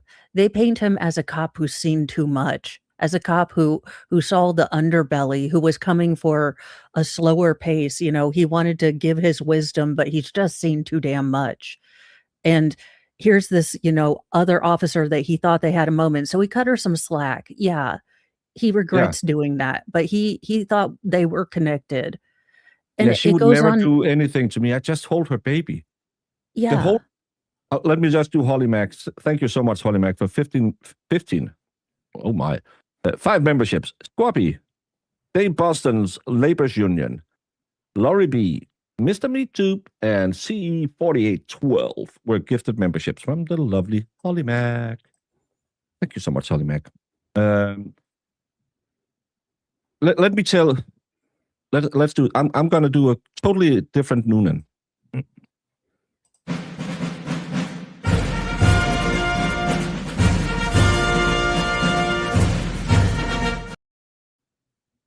So, Mr. Noonan, what happened? Well, we arrived at the scene and we were at an alerted level because Justin had been there, but at the same time, I knew Kelsey. Kelsey and I had been through a very disturbing call about a year prior. I have been in a very high stress work environment while I was on the SWAT team. And I had to come down here to kind of unwind and going back into a crime scene where I saw this happen with a mother and a young child, and having my partner, or not my partner, but arriving at a crime scene where there's a 20-week pregnant woman. My paternal instinct kind of told me, you have to take care of her, because I sometimes suffer from a little bit of PTSD. And I know it's really important that you have a good supporting network. So I kind of took her under my wing. I gave her some good pointers. I was looking forward to the wedding. It came as a surprise for me when we were pulled out there, even more when I was told, yeah, we're going to section her off. But I knew Kelsey. I liked Kelsey. Kelsey was not a daughter to me, but a woman that, now it's snowing, a woman that I had a special bond with. So did we maybe go a little lax? Yes. She was one of us. She was a member of the force. So when we went in around the house, I had no idea that she would have a firearm, and I had no idea she would ever pull a firearm on me. And when we are upstairs, Justin comes in. There is some commotion going on downstairs, and I observed Kelsey. She's sitting in the middle of the room, packing a bag, standing up with the bag, and moves towards the door. And I have to admit, I look away for a brief second because I'm worried what happens downstairs because it's getting a little loud. So I'm oriented, going a little bit down the stairs because, again, I trust Kelsey. I don't believe this story that she is that dangerous. And I come up again, and I notice she's standing by the window with her back turned and her arm up. And when she hears me, she kind of turns around, and I see she has a pistol in her hand.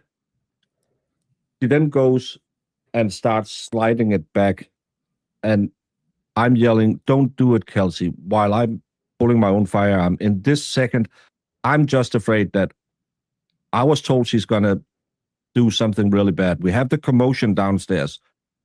So I pointed at her and said, "Kelsey, don't do it." She extends her arm, and that's when I shoot. That story would have been totally fine. So that would have been a good shooting. Yes. And it would have been an understandable shooting, and it would have been an understandable human nature. Okay, you trust this woman, you go downstairs. Yeah. There's no Narnia. There's no coloring between the lines. There's no need for any of it. No, and the irony is that he looks more sympathetic if they played it that way instead of trying to make him look like Super Trooper. Now he looks pathetic. Now he looks like they have let him, he's kind of the short bus SWAT person, like he's there for, I don't know, a mascot reason. I don't know, with the whack job comment, it would be hard for him to sound that caring. That comes from a highly biased subject who she watches cry porn on the internet. She's clearly just in it for the drama. And yeah, he said, yeah, that was kind of whack. That's what he said to her. She must have misunderstood it. Instead of saying, I don't know my neighbor. Well, he could also say, you know what? She was my friend and she betrayed me. She, as a cop, should know just how hard it is to pull that trigger, and she made me have to pull it. You know, he could be reasonably upset that she knew that he was dealing with PTSD, and now he's got another, you know, shooting that he has to deal with. Yeah. I don't know if this is what happened, but this is the story I would have told if I was there. Thank you. Well, it's just, what's special, Ed? What does sentence mean for us dummies? That you get a sentence against you, it means you're convicted. But you will be sentenced. I believe they'll be back at 2:00 today. Sorry. I was going to say thank you, Holly Mack, for the 5 gifted memberships. Those went to Anne Stanek, Mima, Krista, Butter K Bob, and Donald King. So welcome to the Church of Mo. We have dark chocolate, sarcasm, and morning musings.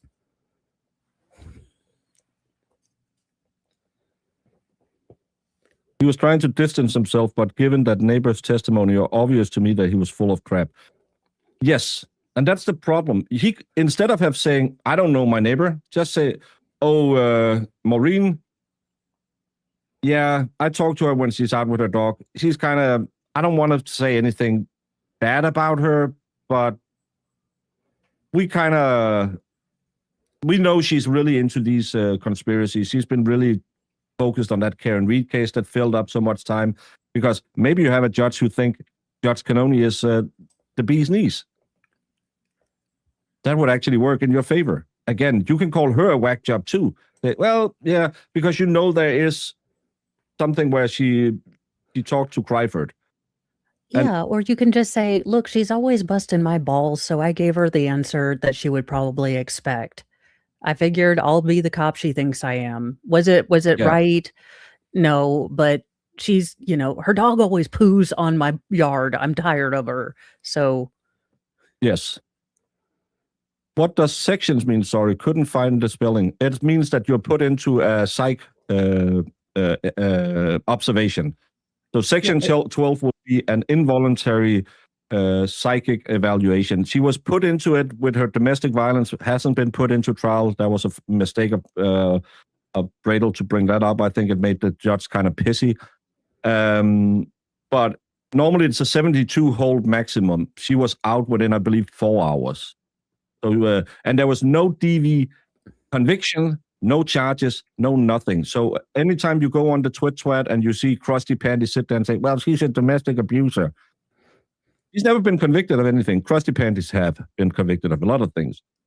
But again, it's what they have to run with. I saw Mama Llama, the chief of the foreskins. That's a tribe they have. It's I'm it's a learning all the Condaho tribe. things. Yeah, that's the Condaho. So yeah. Yeah, they all look like women I wouldn't have fun with. I will let them keep their club and be happy they are staying away from me.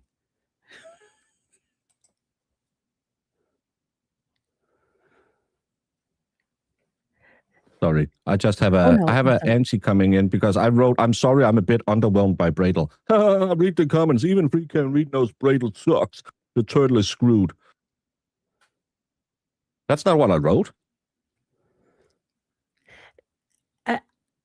I am beginning to wonder if we are all on the same timeline. Again, I don't know what trial the Commonwealth saw with the closing statement they gave. But people that can't read and then read something completely different. See, Baker, you stay on X much longer than I do. I just promote my shows and go out. If I find a funny meme, I'll look at it. Yeah, well, I like to fight idiots. So when does the trial start? What did I miss? You missed some heinous closing from the Commonwealth where they just spun a yarn that they never provided any evidence for. And I don't think it's wrong to say that I feel Bradel was a little underwhelming. And then you can go with the argument, well, it was a bench trial, blah, blah, blah. Sarah Boone was a bench trial. That's the one we couldn't remember. Sarah Boone was a bench trial. Oh, I forgot about that. Wasn't Sarah Boone a bench trial?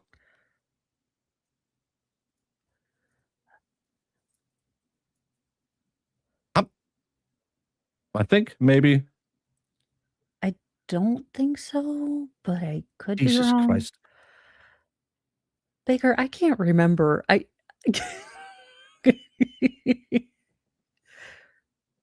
No, but that would have been the easy story.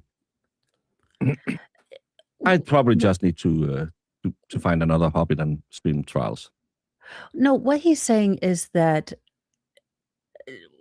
the theory that the Commonwealth came up with was not the easiest theory to see or to sell.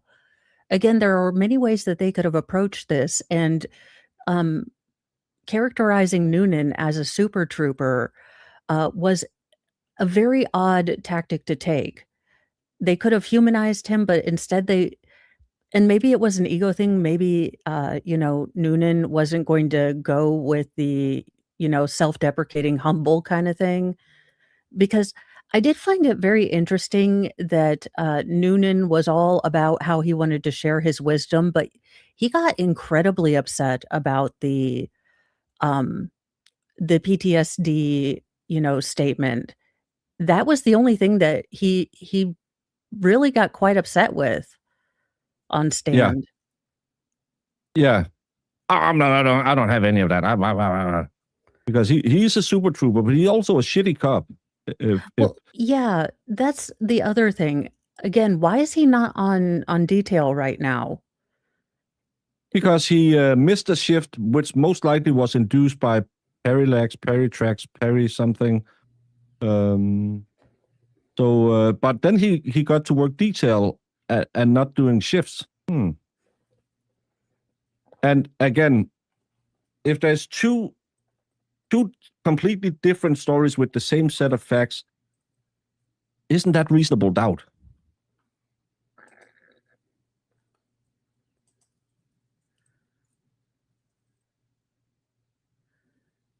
But yeah, the courtroom has been emptied. So, but Mo, I've set up the stream for later. I've set it for 2:00. As I mentioned, time can move.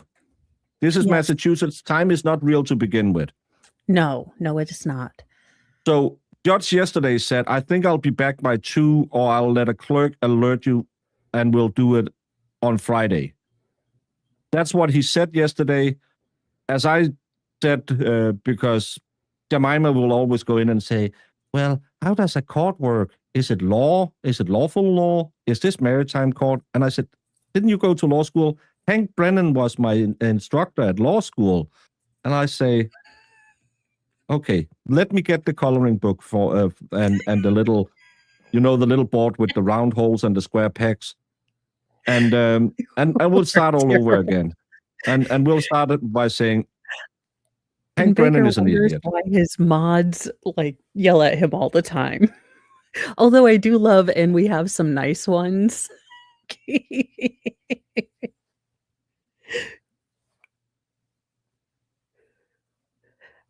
I wouldn't expect this going to tomorrow. I think the judge he started writing his verdict yesterday, and he knows what his verdict's going to be. He probably knew what his verdict. He was waiting for Noonan's testimony to see if he was a credible witness. Yeah, and that's the thing. I don't think Noonan is credible. He wasn't credible. Yeah. And that's Noonan's problem, not anyone else's.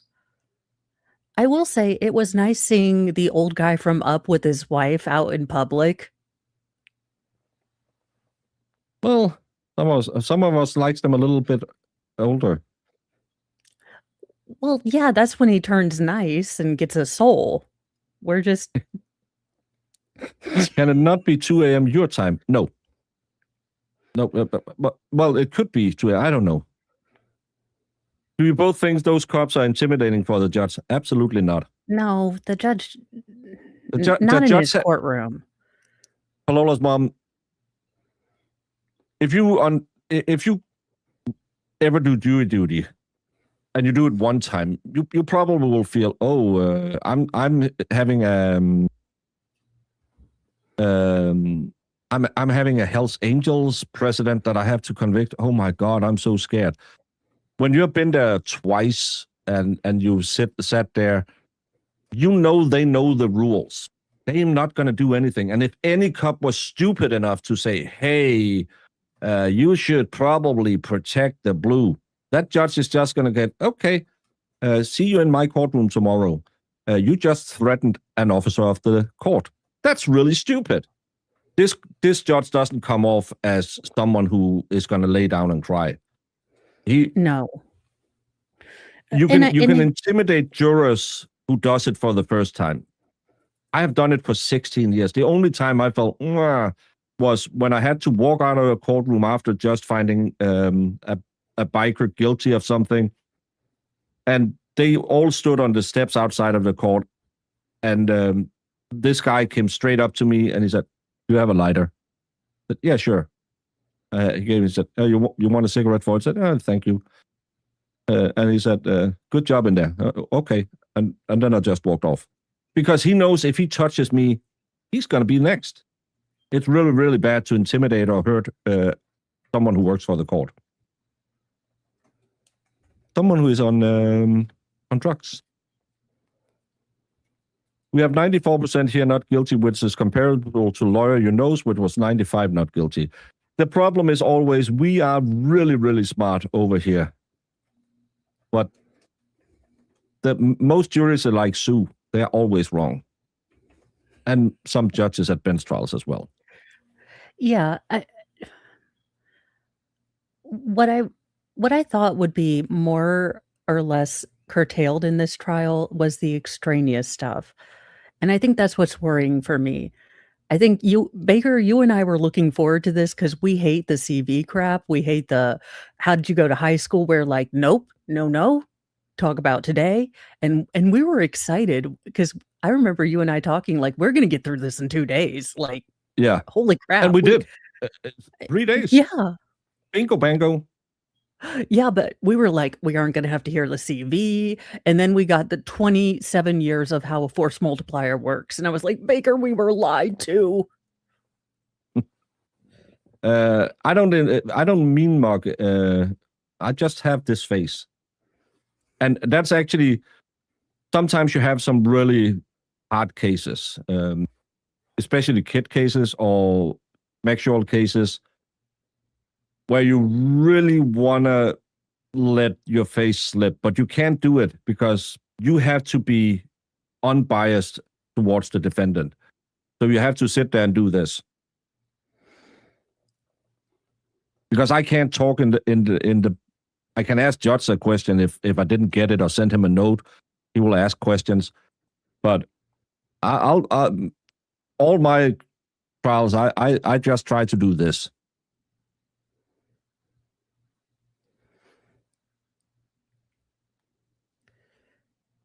Yeah. Because I and- believe that's the most neutral face I can put on. Yeah. So we will keep you guys informed.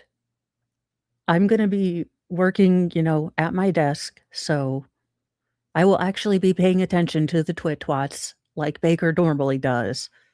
Just get Jemima to do it. That's what I do. Yeah, but Jemima's trying to pull the affidavit on the professional cornhole red rummer. She's getting a little lazy. That's Baker, would we get in trouble if we got blue paint and and That did a ca- reenactment of, okay, I'm jumping behind and getting the gun. Look, my hand is blue. I'm standing up against the door frame. Look, I have blue paint on the. Well, I was thinking for the cornhole thing, but I think that would be more inappropriate. Well, oh yeah, that. Back to. I might have partied a bit in the 90s, and we might have had the small people bowling contest at a nightclub. I broke down this morning when I thought about them handcuffing. Yeah, are you just tying a string around him, or? Everyone, I've set I'm a you all terrible up to person. redirect to the verdict stream. Put on the Same. bell thing, so you'll get notified when we go live again. We will, of course, notify you on the Twit, on the Discords, so you know when there is a verdict, if a verdict comes in. Because I think it'll be at 2:00, so now I jinxed it. It'll be tomorrow, but he said it yesterday. It'll be at 2:00, or I'll tell the bailiff if. So I don't think it'll be before 2. Yeah, I need to know what this is out.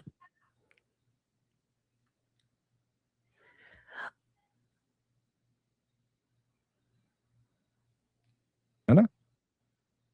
maybe what the cornhole. I did a story this morning. Oh, It was an wow. update. Oh, sorry. Well, maybe.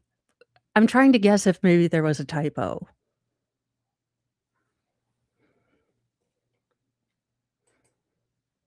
Yeah. Well, there was a cornhole champion who was a quadruple amputee. He had no arms, no legs, and he's now being accused of pew-pewing and second-degree pew-pewing. But there's videos on him online because he has a little knob on his elbow that he can operate a firearm with. No, I'm going to end the stream because YouTube doesn't like when you go long. So to make sure that I can make everyone get the notification. You should go watch Over and Most because she covered this morning. Yes, Mr. and Nothing. it hasn't gone to trial just yet. He has just been, indicted. I was going to say acquitted, interrogated. No, it's one of those legal words I use. I hate Yeah. it when I want to sound smart and I'm like, not the right word. That's not the right word. None of these are the right word, brain. Work, brain, work. Yeah. Explain, brain. If you have money, you can buy more peanuts. Explain brain. You can exchange money for goods and services. I love that Simpsons episode. Everyone, fingers crossed, knock on wood, 7, 9, 13, as we say in Denmark. I hope we're going to get back, but my sphincter is a little clenched because of the way he reacted. Yeah. Dang it, Baker. Why do you keep bringing me to trials that I get emotionally involved in? Yeah, let's just get a stupid pro se we can laugh at. Yeah. Like this guy. What exhibit are you referring to? I'm going to make this 100, Your Honor. All right. 100. 100. Because it is 100%. 100%. correct. Objection, Your Honor.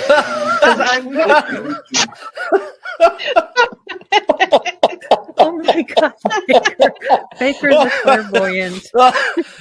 Jesus. That's